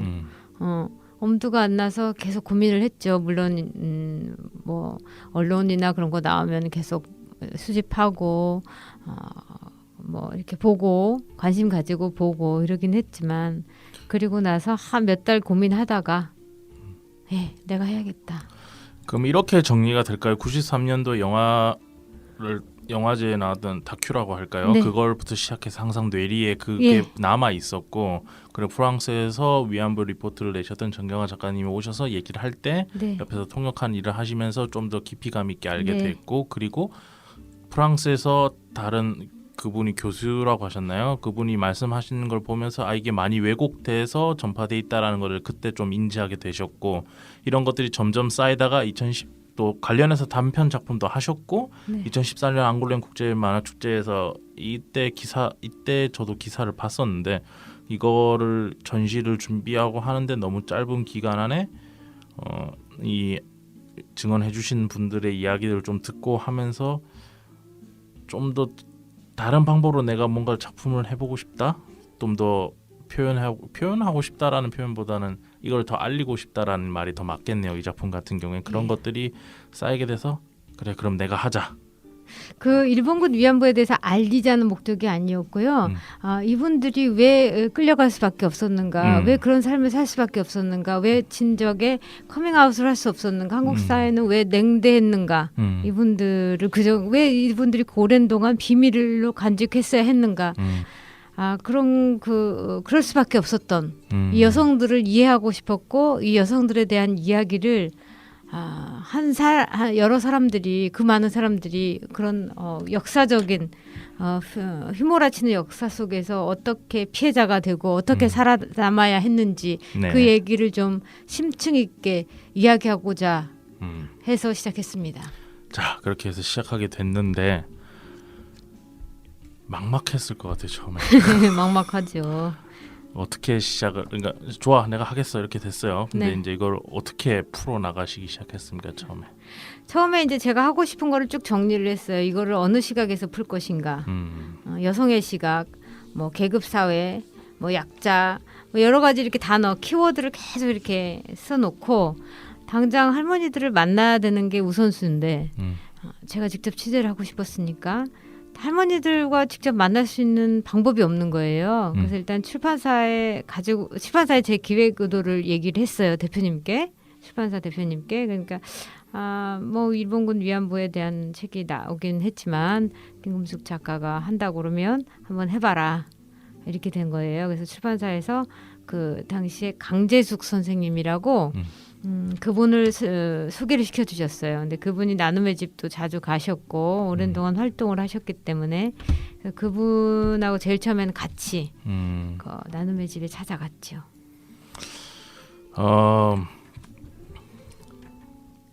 제가 너무 발랄하게 할 수 없는 주제라 약간 이렇게 텀을 주면서 말씀드려도 들어주시는 분들 좀 이해해 주셨으면 좋겠습니다. 네. 2017년 3월 21일 만화 작가 김금숙 몸의 기억과 전쟁이란 기사가 있더라고요. 거기서 좀 보니까 원래 취재원으로는 다른 할머니를 염두에 두고 있었다. 그런데 만나 뵈니 치매를 앓고 계셔서 제 책만 두고 왔다. 다음에 갔을 때 이옥선 할머니가 내 그림, 그 보신 책 이름이 꽃갱이입니다. 꽃갱이의 판소리 시리즈를 읽고 계셨다. 옛날에 기생들이 부르는 판소리를 들은 기억을 떠올리신 것 같다라는 워딩이 있었습니다. 이제 아까 나눔의 집에 가시게 돼서 이 과정을 조금 거치신 건데 꽃갱이라는 작품이 어떤 작품인지랑 이 당시 이야기 조금 같이 섞어서 얘기해 주시면 좋을 것 같아요. 꽃갱이 시리즈가 3권 시리즈가 있고요. 꽃갱이 그 전통 판소리 속으로 꽃갱이가 여행을 가는 그런 또 책이 3권이 나왔어요. 다른 출판사에서 각각. 네네. 꽃갱이는 아버지의 노래에서 제 자전적인 그래픽 노벨 아버지의 노래에서 어린 시절만 따로 떼어내서 3권 시리즈로 만든 작품이 그 꽃갱이고요. 제가 할머니께 놓고 온 작품은 흥보가와 춘향가 1, 2권이에요. 그래서 꽃갱이가 거석에 풍덩 들어가서 뭐 흥보도 만나고 춘향이도 만나고 뭐 이런 이야기들인데 그거를 선물로 가지고 갔었죠. 네. 근데 가서 이제 강재숙 선생님하고 같이 갔는데 저는 이제 그 전에 좀 나눔의 집에 대해서 이제 찾아보니까 네. 거기에 전라도 할머니가 계신 거예요. 그래서 이거를 좀 아프고 슬프고 힘든 이야기니까 전라도 사투리로 좀 재미있게라는 말이 좀 모순적이긴 하지만 그나마 조금 더 가볍게 조금 더 독자들이 너무 힘들지 않게 읽을 수 있게 사투리를 좀 이용하면 요 정도 워딩은 다 들으시는 분도 이해할 거예요. 무슨 예. 의미인지. 그러니까 네. 예, 그래서 그분을 저는 정복수 할머니를 좀 인터뷰를 해서 했으면 좋겠다 하고 갔는데 할머니께서 사진 찍히시는 것도 너무너무 싫어하시고 네. 그리고 일단 치매가 있으셔가지고 대화가 거의 안 되는 불가능한 상황이었어요. 그래서 그 책을 제가 만화책을 두고 오면서 그때 강대숙 선생님께서 저한테 막 김금숙 작가가 판소리도 잘해요. 한곡 해봐. 막 이렇게 띄워주시는 거예요. 그 할머니 분위기를 돋구기 위해서 또 거기서 그 사랑 같은 걸 하면 안 되는데 딱히 생각나는 게 없는 거예요. 판소리는 즐거운 게 아니라 항상 이렇게 막 쥐어짠다고 하면 안 되고 막 슬프잖아요. 한도 많고. 그래서 거기서 내가 심청가를 하려니까 너무 또 슬프고 그래서 가장 밝은 사랑가를 춘향가 중에 사랑가를 제가 이렇게 했는데 다른 분들은 들으시면서 좋아하시는데 이혁선 할머니께서 일어나시더니 방으로 가버리시는 거예요. 나중에 알고 봤더니 이혁선 할머니께서 울산의 요리집에 계실 때 거기 기생들이 왔었던 거예요. 그리고 기생들이 일을 했고 할머니한테 계속 배우라고 소리도 배우고 이게 기생 그거 하는 것도 배우고 이러라고 했는데 할머니가 거절을 했었거든요. 그리고 다음에 갔을 때 할머니가 제 책을 읽고 있는 거예요. 꽃갱이를 방에서. 네. 그래서 그게 그랬습니다. 2년이 된 거군요. 2년이 됐어요. 그 이야기가 만화책 풀에 나옵니다. 네, 뒤에 보면 맞아요. 나오고요.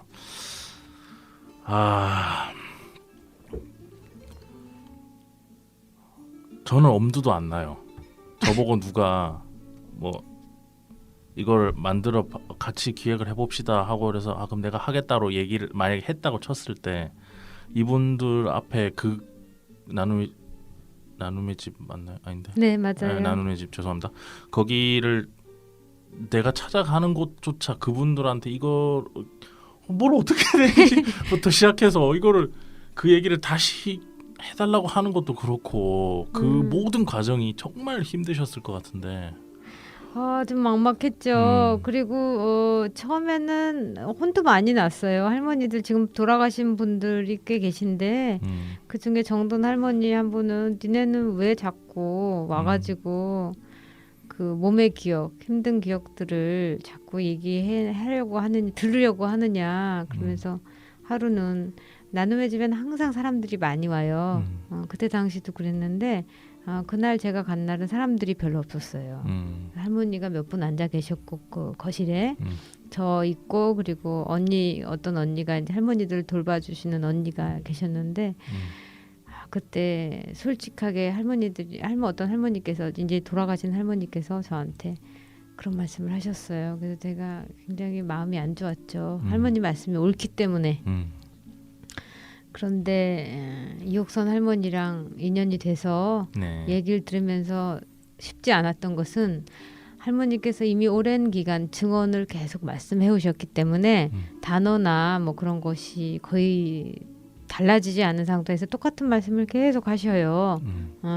그래서 만약 그 말씀으로 이 만화를 작업을 한다는 건 말도 안 되는 거고 제가 기다리던 딱 이렇게 뭐 고정된 관념에서 기다리는 작품은 아니었지만 제가 생각한 거랑 너무 다른 거예요. 그래서 저는 할머니들의 위안소 시절을 얘기를 듣기보다는 할머니들의 어린 시절이나 그런 것들이 더 소중한 것보다 그런 것들 더 알고 싶었고 가게 된 계기나 감정의 어떤 섬세한 면들이나 그런 것들을 더 여쭙고 싶었거든요. 많이 그러니까 어떻게 표현해야 될지 모르겠지만 정말 서로 힘드셨을 것 같아요. 이게 많은 노력이 필요했고 그렇게 해서 이제 이옥선 할머니에게 이제 얘기를 좀 들으면서 이제 작품을 이제 기획하실 수 있게 됐었고 그런 증언적인 측면 말고도 어떤 다른 부분에서도 조사를 해야 될 것들이 많잖아요. 네. 그 단계에서도 이제 많은 분들이 좀 도와주셨을 것 같아요. 네. 제가 생각했던 거는 이옥선 할머니의 증언을 채취를 계속하면서 네네네. 그 역사적인 배경을 좀 이해를 하고 싶었어요. 근데 그래서 이제 역사가들을 만나기 시작했고 컨퍼런스 있으면 가서 듣고 그리고 또 녹음하고 뭐 적고 뭐 이런 식으로 그것이 책에는 설사 다 나타나지 않더라도 그걸 이해하는 게 굉장히 중요하다. 그럼 그래야지 작가의 시각에서 객관적인 시각에서 이야기할 수 있다라는 생각에 여러 여기저기 좀 쫓아다닌 것 같아요. 그리고 나서 얼마 전에 뭐 잠깐 얘기를 좀 붕 떠서 요즘으로 다시 돌아오자면은 그 한국 만화 박물관 이제 부천에 있는 거기서 김궁수 만화 풀 원화전이 있었어요. 그래 그날 제가 갔잖아요. 처음에 네. 가게 돼서 이제 그때 이제 주변에서 좀 도움을 주셨던 분들 토크 콘서트 하는 걸 보고 이랬어요. 그렇게 하면서 얘기를 들은 것 중에 그날 이제 윤명숙 박사님이랑 그리고 이제 강재숙 선생님이랑 같이 나와서 토크 콘서트를 하셨는데 그날 이제 제가 들은 여러 가지 얘기들 중에서 위안부라는 용어 앞 뒤에 이제 작은 따옴표 붙이는 거 네. 이거를 듣고 제가 이런 게 디테일이구나 이런 거는 이제 우리 같은 사람들도 잘 모르는 내용이니까 네. 이거 조금 설명해 주실 수 있을까요? 그렇죠. 위안부라고 하면 위안이라는 게 뭐예요? 정말 위안한다는 거잖아요. 종군이 뭐예요? 군인들을 쫓아간다는 소리잖아요. 그러니까 지금까지 우리가 알고 있는 용어들이나 단어들에 대해서 사실은 잘못 알고 있는 단어들이 많고 네네. 잘못 알고 있는 역사들이 많습니다. 위안부에 그렇게 따옴표를 그 위에 붙이는 거는 그거에 반대한다라는 그런 뜻이 있는 거죠. 근데 역사적인 자료에 일본의 역사적인 자료에 위안부라고 써 있기 때문에 네. 어쩔 수 없이 그 단어를 쓰는데 역사가들은 그렇게 따옴표를 써서 그것은 그게 아니다. 위안부고 위안하는 사람 여성들이 아니다. 뭐 이런 식으로 반대적인 개념으로 쓰신다고 합니다. 어떤 일종의 시위 그렇죠. 그렇죠. 학자들의 시위 같은 걸 수도 있겠네요. 그렇죠. 성노예가 맞죠. 그렇게 되면. 네. 네네. 맞습니다. 표현이 네. 좀 아픈 표현이긴 하지만 네. 그게 맞죠. 그러니까 여러분께서도 혹시 글로써 뭐 이런 내용을 쓸 때는 항상 작은 따옴표 이걸 써 주시는 게 어떤 이 사람 뭔가 좀 이 부분에 관심을 가지고 있다라는 얘기도 될 수 있고 우리가 또 새로 알아야 될 부분인 것 같아서 한번 짚고 넘어가 봤고요. 우리 이옥선 할머니는 만나 뵀을 때 어떤 분이셨는지 얘기를 조금 듣고 싶어요. 이옥선 할머니는 저도 만나 뵙기 전에 할머니들을 만나 뵙기 전에 일단 제가 고정관념을 가지고 있었어요. 네네네. 대부분 많은 사람들이 아마 저 같지 않을까 싶은데 이분들이 정말 불쌍하다 아니면 이분들이 정말 피해자로만 보는 거죠 우리는. 네, 그런데 맞습니다. 직접 만나서 이야기를 해보면요. 정말 이분들처럼 강한 분이 있을까. 이옥선 할머니는 너무너무 강하신 분이세요. 그리고 굉장히 긍정적이신 분이시고 네. 굉장히 놀랐어요. 삶에 대한 그 강렬함이나 열정이나 타인에 대한 배려심이나 그런 것들이 굉장히 많으신 그러신 분이세요. 며칠 전에도 제가 뵈러 갔었거든요. 네네. 지금 굉장히 몸 건강이 굉장히 안 좋으신데도 아이고, 네. 항상 존댓말 쓰시고 일본 정부에 대한 얘기하시고 꼭꼭 존대하시고 정말 대단하신 것 같아요. 그런 분이시군요. 수요 집회도 다녀오셨고 아이고, 할머니가 예. 작가님에게 이 작품을 만드는 과정은 감정적으로도 굉장히 힘드셨을 것 같아요. 그러니까 표현할 때 그러니까 표현해줘야 되는 장면에서의 감정이입에서 작가님이 어떤 힘드셨던 이런 부분들을 여쭙고 싶은 건데 이거를 한 두 가지 정도 좀 나눠서 여쭤볼게요. 그러니까 첫 번째는 제가 이거를 어떻게 표현해야 될지 모르겠습니다. 중간에 보신 분들은 알겠지만 시꺼먼 컷들로만 계속 연결되는 그 부분이 있죠. 네. 그 굉장히 전 잘 못 보겠더라고요 그 장면들. 근데 어쨌든 그걸 직접 그리신 거잖아요. 네. 그런 부분에서 컷을 그릴 때 감정 몰입해서 좀 힘드시거나 이런 부분이 있으셨는지랑 전체적으로 작업을 해나가는 과정에서 좀 지쳤을 때 그럴 때 어떻게 좀 이겨내고 다시 힘을 내시게 되셨는지 이런 것들 좀 여쭤보고 싶은데. 그 검은 컷에 대해서 많은 사람들이 굉장히 관심을 많이 가지시는데요. 검은 컷이 계속 연속이 되죠. 몇 페이지 동안. 근데 그 컷 전에 그 그렇죠. 얼굴만 맞아요. 나와요. 그게 너무 강렬해서. 맞아요.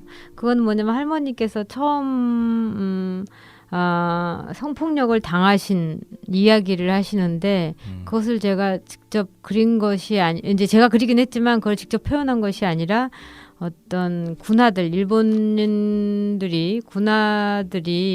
그 방문 앞에 있는 굳게 닫혀진 방문 앞에 이렇게 가지런히 놓여 있는 장면을 그렸고, 뭐 할머니들 손을 그린다든지, 발을 그린다든지 그런 성폭력 장면들에서는 그렇게 약간 그 묘사를 좀 다른 상징적으로 했거든요. 시원해서. 그렇죠. 저는 그게 더 좋은 것 같아요. 그것이 할머니들한테 2차 가해도 안 되는 것 같고 훨씬 더 왜냐하면 독자들이 그걸 보고 상상을 할 수 있으니까 더 강렬한 거죠.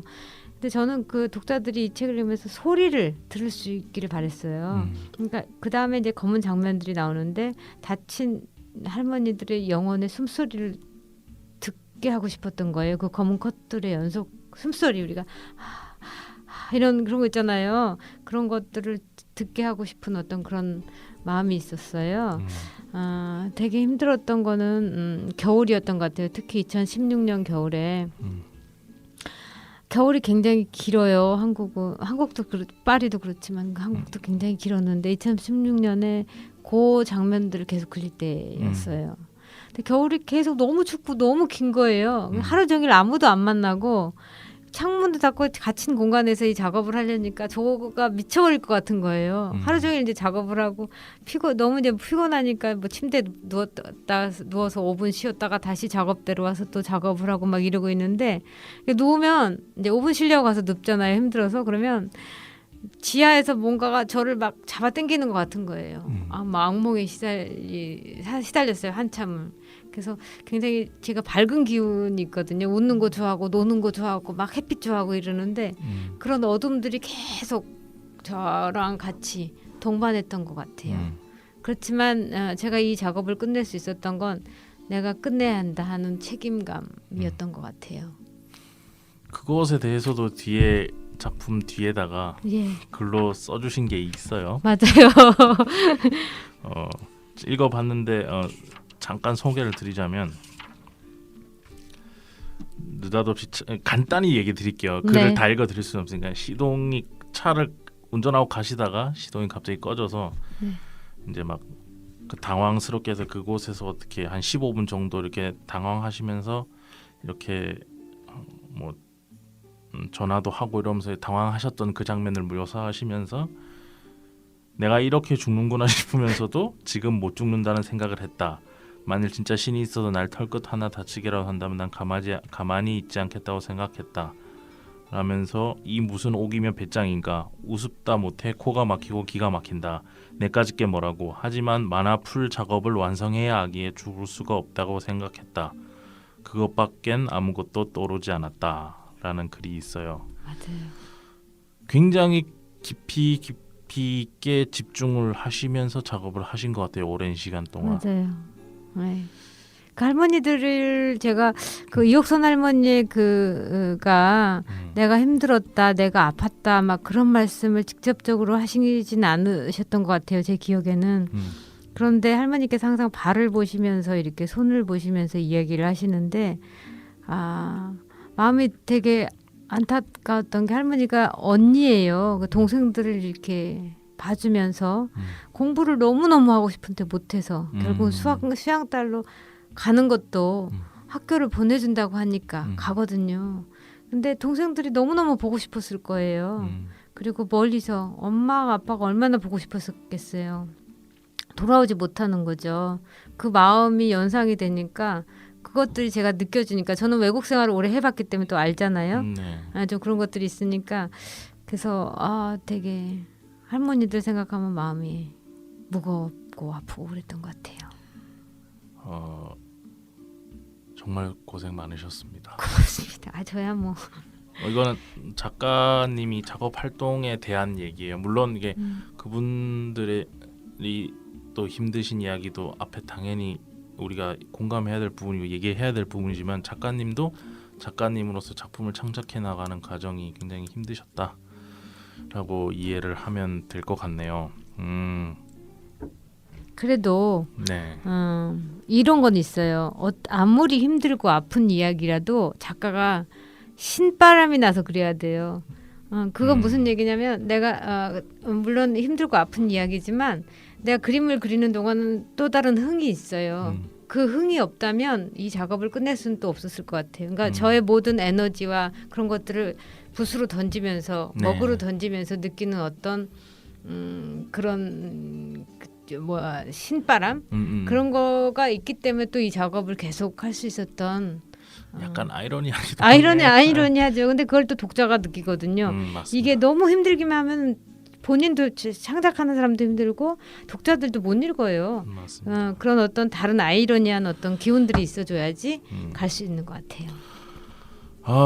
이번에는 조금 다른 얘기를 해보죠. 그러니까 우리 할머니들이나 이런 일들에 대해서 정말 말도 안 되는 얘기를 하는 사람들에 대한 이야기는 우리가 여기서 논할 필요가 없어요. 그런 부분은 너무나 당연한 것이고 여기서 굳이 논해줘서 그 사람들에게 뭐 관심을 줄 필요도 없는데 우리가 충분히 이 문제에 대해서 공감을 하고 있고 같이 함께 하고자 하는 의지가 있고 일반인들 중에서 그리고 항상 관심을 가지고 있고 수요 집회에 대해서도 이렇게 적어도 몇 회차가 됐는지 그리고 이런 것들에 대해서 얘기를 해볼 수 있고 그거 일본이 어떤 태세를 취하고 있고 이런 것도 관심이 있는 사람들 한해서 요 정도 수준까지는 되는 사람들 중에서도 하는 행동 중에서 이분들에게 상처가 될 수 있는 행동이 있을 수도 있지 않나라는 생각이 문득 들었어요.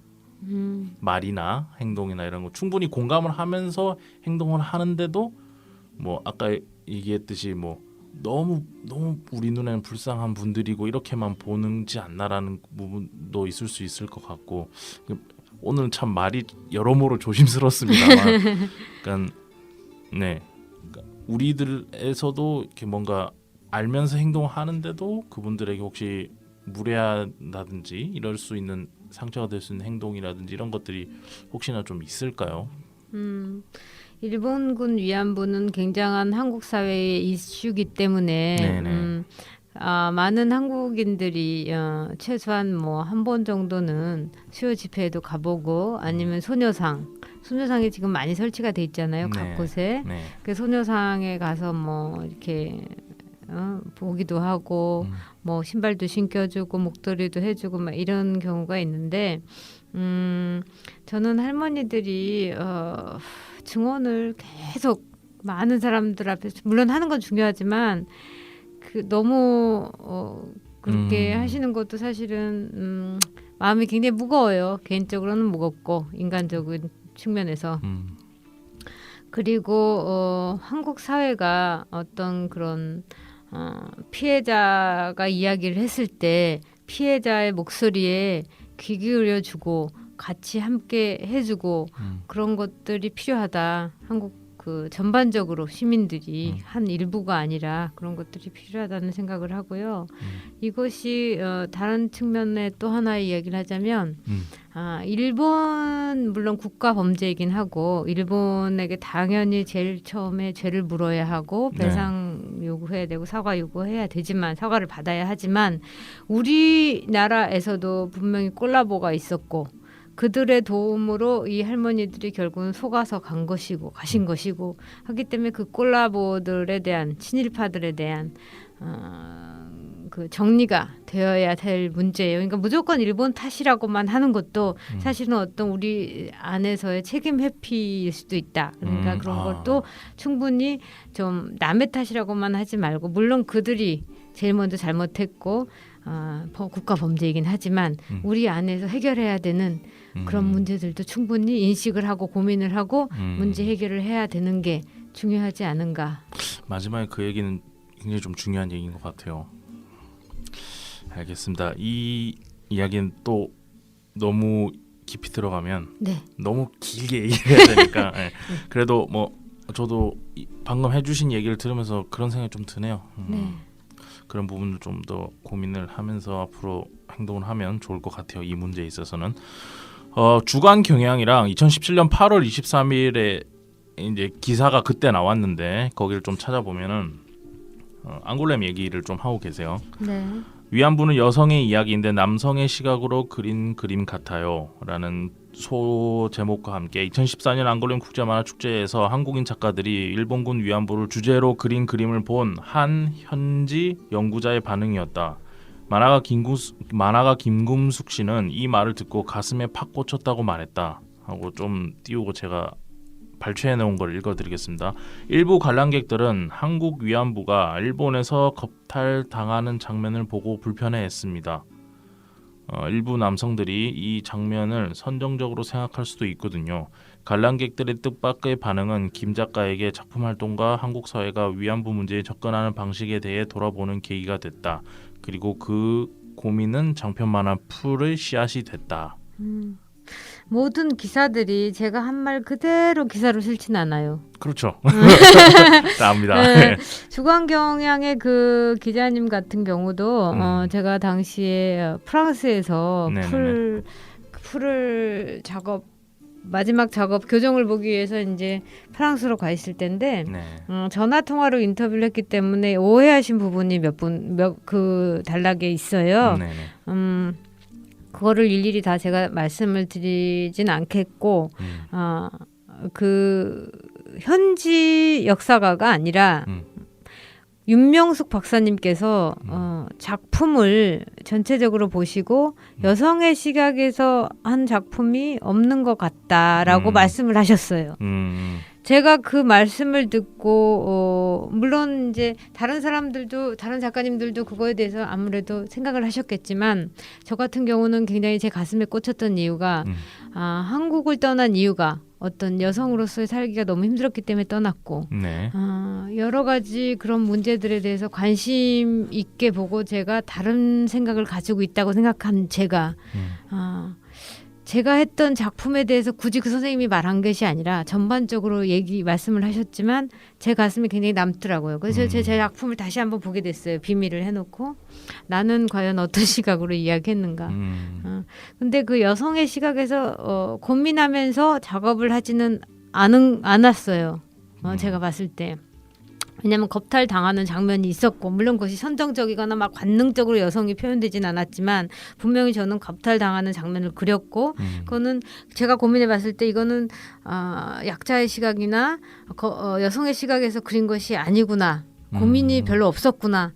제 스스로 작가가 고민했어야 되는 부분인데 스스로 문제 제기를 못한 어떤 그런 부분이었어요. 그래서 풀을 할 때는 그런 부분에 대해서 각별히 한 번 더 고민했던 부분이죠. 왜냐하면 많은 사람들이 남자 여자를 떠나서 남성이 여성의 시각을 가질 수가 있고 여성이 남성의 시각을 가질 수가 있어요. 왜냐하면 교육이 그렇게 됐기 때문에 우리 사회가 항상 우리가 노출되어 있는 광고나 이미지 그런 것에 길들여 있다 보니까 남성이 여성의 시각을 가질 수도 있고 여성이 남성의 시각을 가질 수도 있단 말이죠. 그런데 피해자의 이야기를 그리면서 그 피해를 당하는 여성의 다리를 피해를 당한 여성의 가슴을 그리는데 너무 아름답게 안 이쁘게 그려도 그런 게 아니라 관능적으로 그린다는 거죠. 그러면은 성폭력자나 그런 입장에 봤을 때 거기서 어떤 쾌락을 느낄 수 있다는 거죠. 그거는 여성의 시각이 아닌 거예요. 피해자의 시각이 아닌 거예요. 그럼 조심을 해야 되는 거죠. 어떤 사람의 독자에게 감정적으로 어떻게 어필할 수 있는 요소를 웬만하면 네. 표현하지 않는 게 예. 좋다 이렇게 얘기하는 걸까요? 그것을 어떤 식으로 작가가 만약에 그런 장면을 그린다고 하면 본인이 분명히 문제 제기를 스스로 했어야 되고 충분한 고민이 있었어야 되고 선택을 본인이 이런 선택을 하기까지의 이유가 있었어야겠죠. 알겠습니다. 제가 근데 조금 조사해 보니까 이 풀 같은 경우에는 네. 프랑스에서 먼저 나왔나요 혹시? 아니요. 한국에서 나오고 그게 프랑스에 판권이 수출되는 건가요? 네. 제가 오늘 새벽에 풀 마지막 제가 번역을 지금 안 한 지 꽤 됐는데 이 작품 같은 경우는 다른 분에게 번역을 맡길 수가 없었어요.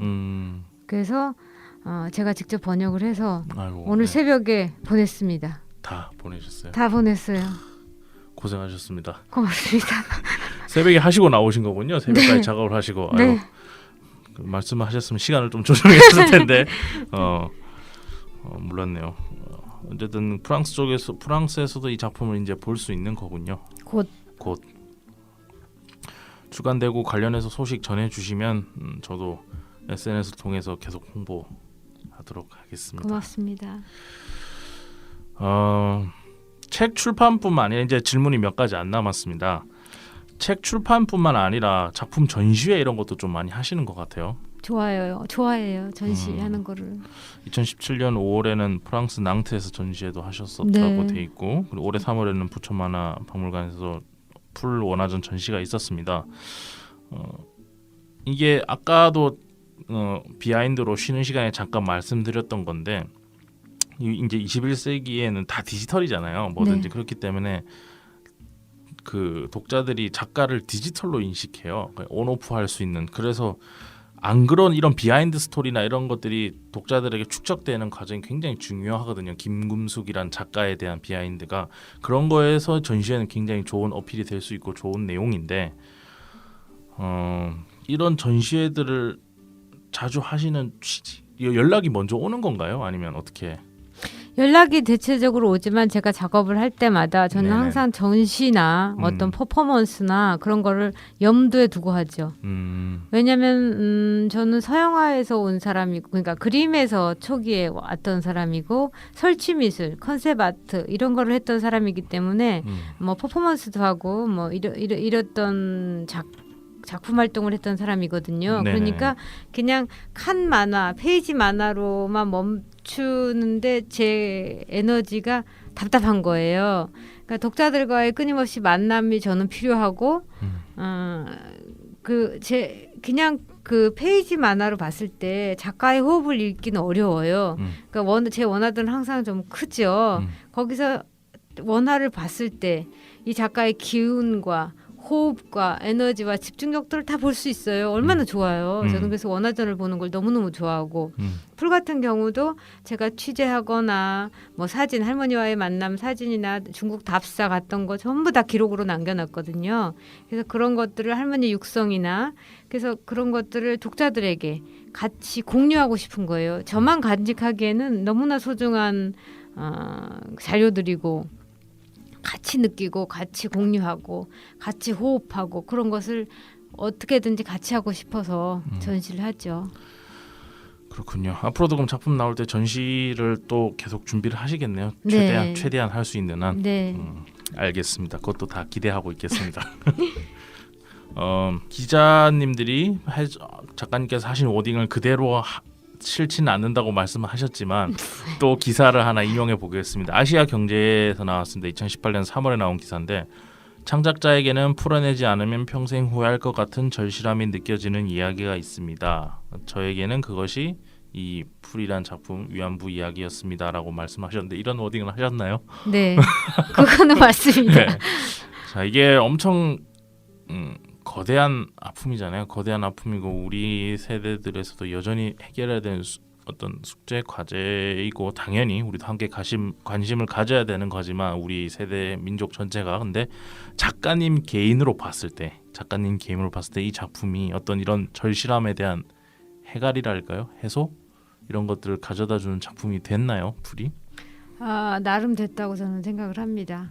그러니까 그 전시 오프닝 때 제 원화전 한국만화박물관에서 4월 29일까지 하는데 그 전시 오프닝 때 김동화 선생님께서 그러시더라고요. 원화를 보시면서 계셨나요? 안 계셨죠? 원화 어쨌든 보긴 봤는데 오픈 개관식 날은- 때는 네네. 안 계셨죠. 김금숙 작가는 무당 같다는 만신 같다는 거예요. 그래서 신기가 느껴진다고 그러시는 거예요. 워낙 좋았어요. 저는 보면서. 네. 고맙습니다. 그러니까 그런 거 같아요. 그 질문이 뭐죠? 제 질문이 딴 데로 갔어. 이 작품이 예. 작가님이 개인적으로 봤을 때 어떤 맞아, 그 맞아. 절실함을 해소해주는 역할을 하셨는지. 네, 했는지. 맞아요. 한 것 같아요. 제가 할 수 있는 한 최대한 집중력과 제 에너지를 쏟은 것 같고요. 그리고 저는 그렇게 막 이 책이 학습용으로 막 그렇게 뭐 공부하는 용으로 뭐 이런 걸로 쓰이는 게 아니라 정말 할머니들의 삶에 대해서 이해하고 공감하고 그런 거를 표현하고 싶었고 네. 그것이 일본군 위안부로만 끝나는 것이 아니라 이 네. 이야기는 한국 사람들이 베트남에 가서 일으킨 베트남 학살하고도 연결이 되는 것이고 네. 그리고 현재 우리 사회에서 일어나고 있는 여러 가지 폭력들과도 실상 다 연결이 되어 있는 것이기 때문에 네. 그것까지 제가 다 상징적으로 좀 넣지 않았나 하는 생각을 해봅니다. 마지막 질문 2개 남았습니다. 약간 피곤해 보이셔서 풀이란 작품을 통해서 네. 작가님이 얻게 된 것이 있다면 무엇이 있을까요? 내가 하고 싶은 이야기를 했구나. 내가 해야 될 숙제를 했구나. 그리고 앞으로 이제 더 새로운 도전을 또 해야 되겠구나. 여기서 멈추는 것이 아니라 정말 이 사회에서 내가 하고 싶은 이야기, 내가 이 세상에서 사라지기 전에 정말 하고 싶은 이야기, 정말 해야 될 이야기를 또다시 해야 되겠구나. 그런 생각을 했습니다. 마지막 질문입니다. 네. 풀이란 작품이 독자들에게 어떻게 기억됐으면 좋겠습니까? 옆에 친구처럼 친구처럼 기억되는 것보다는 함께 가는. 함께 가는 네. 친구처럼 함께 가는 작품이 되었으면 좋겠다라고 말씀해 주셨습니다. 자, 오늘 인터뷰한다고 고생하셨습니다. 고생하셨습니다. 약간 지금 피곤해 보이세요. 집중해야 돼서. 그러니까 이때 또 어려운 얘기죠. 얘기를 네. 하다 보면 이제 워딩 하나하나가 조심스럽고 이러다 보니까 그럴 수 있는데, 자, 오늘 혹시 하고 싶은 얘기가 있었는데 제가 질문을 안 드려서 하지 못하신 말씀 이런 거 있으면 한마디만 해주시죠. 뭐가 있을까나. 이 질문이 제일 어려운 질문이군요.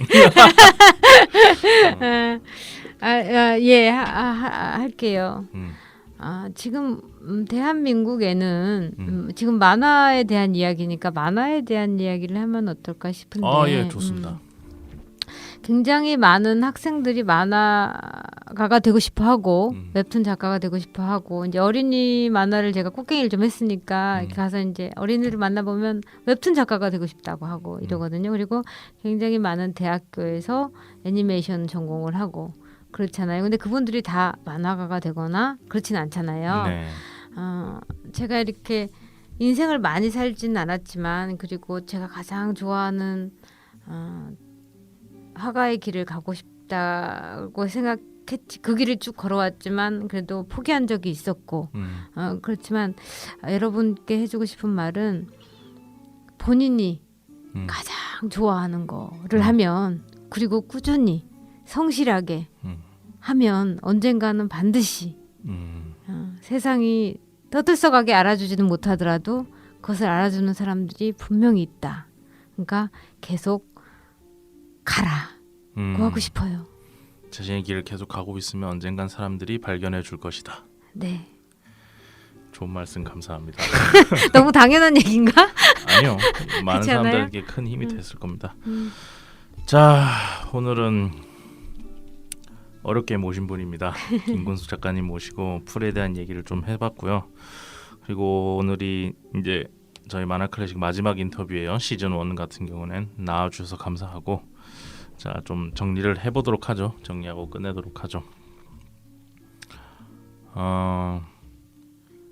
이 작품 같은 경우에는 뭔가 정리한다라는 워딩이나 이런 것들로 설명하기 좀 어려워요. 민감한 주제이기도 하고, 그리고 제가 저란 사람을 그 시대에 대입해 봤을 때 과연 나는 어땠을까라는 고민도 좀 해보게 되고요. 그러고 나서 좀 스스로한테 숙연해지는 부분도 좀 있었고, 하지만 이 문제가 여전히 세대를 거듭하면서도 우리가 문제의식을 가지고 있어야 되는 문제고, 우리가 항상 지금도 진행되고 있는 이야기고, 우리들도 함께 이거에 대해서 고민을 해보고 있지 않아야 되고, 이런 문제라는 거에 대해서는 저는 인식을 하고 있고요.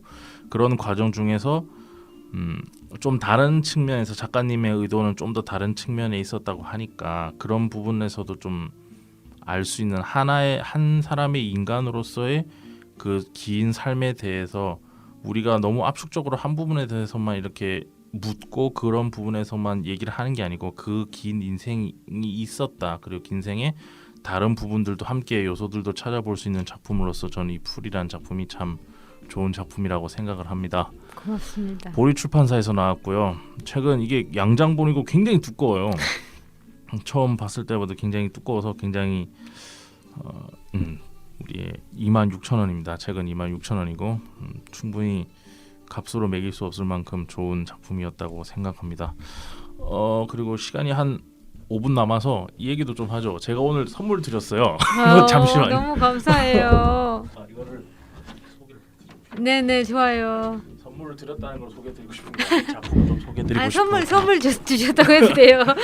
제가 그 김궁수 작가님 풀을 읽고 나서 바로 떠오른 작품이 있었어요. 이게 그래서 아까 사석에서 미리 드렸습니다. 미리 작가님이 또 그림을 그려서 만화 클래식 화이팅이라는 글과 함께 이 일러스트라고 해야 되죠. 이 그림을 그려주셔서 저도 원래 방송 끝날 때 드리려고 했었는데 이 세상의 한 구석에라는 작품입니다. 이게 히로시마 원폭 관련해서 그 전까지의 제국주의 시대의 일본에서의 소시민들, 그리고 특히 여성의 시각에서 거기서는 여성들이 어떻게 살았나, 그렇게 이 사람들도 그렇게 행복하지는 않았었다. 그 휘몰아치는 시대상에서 그런 것들을 잘 표현하고 있는 작품이라서 작가님이 한번 보셨으면 하는 생각이 있어서 감사해요. 준비를 했었는데 아까 드렸는데 다시 드리겠습니다.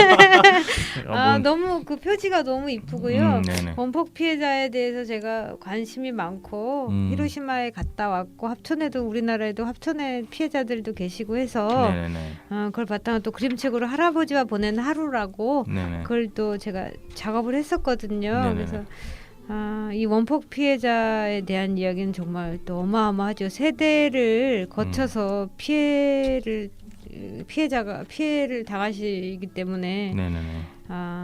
참 좋은 책 선물해 주셔서 너무 고맙습니다.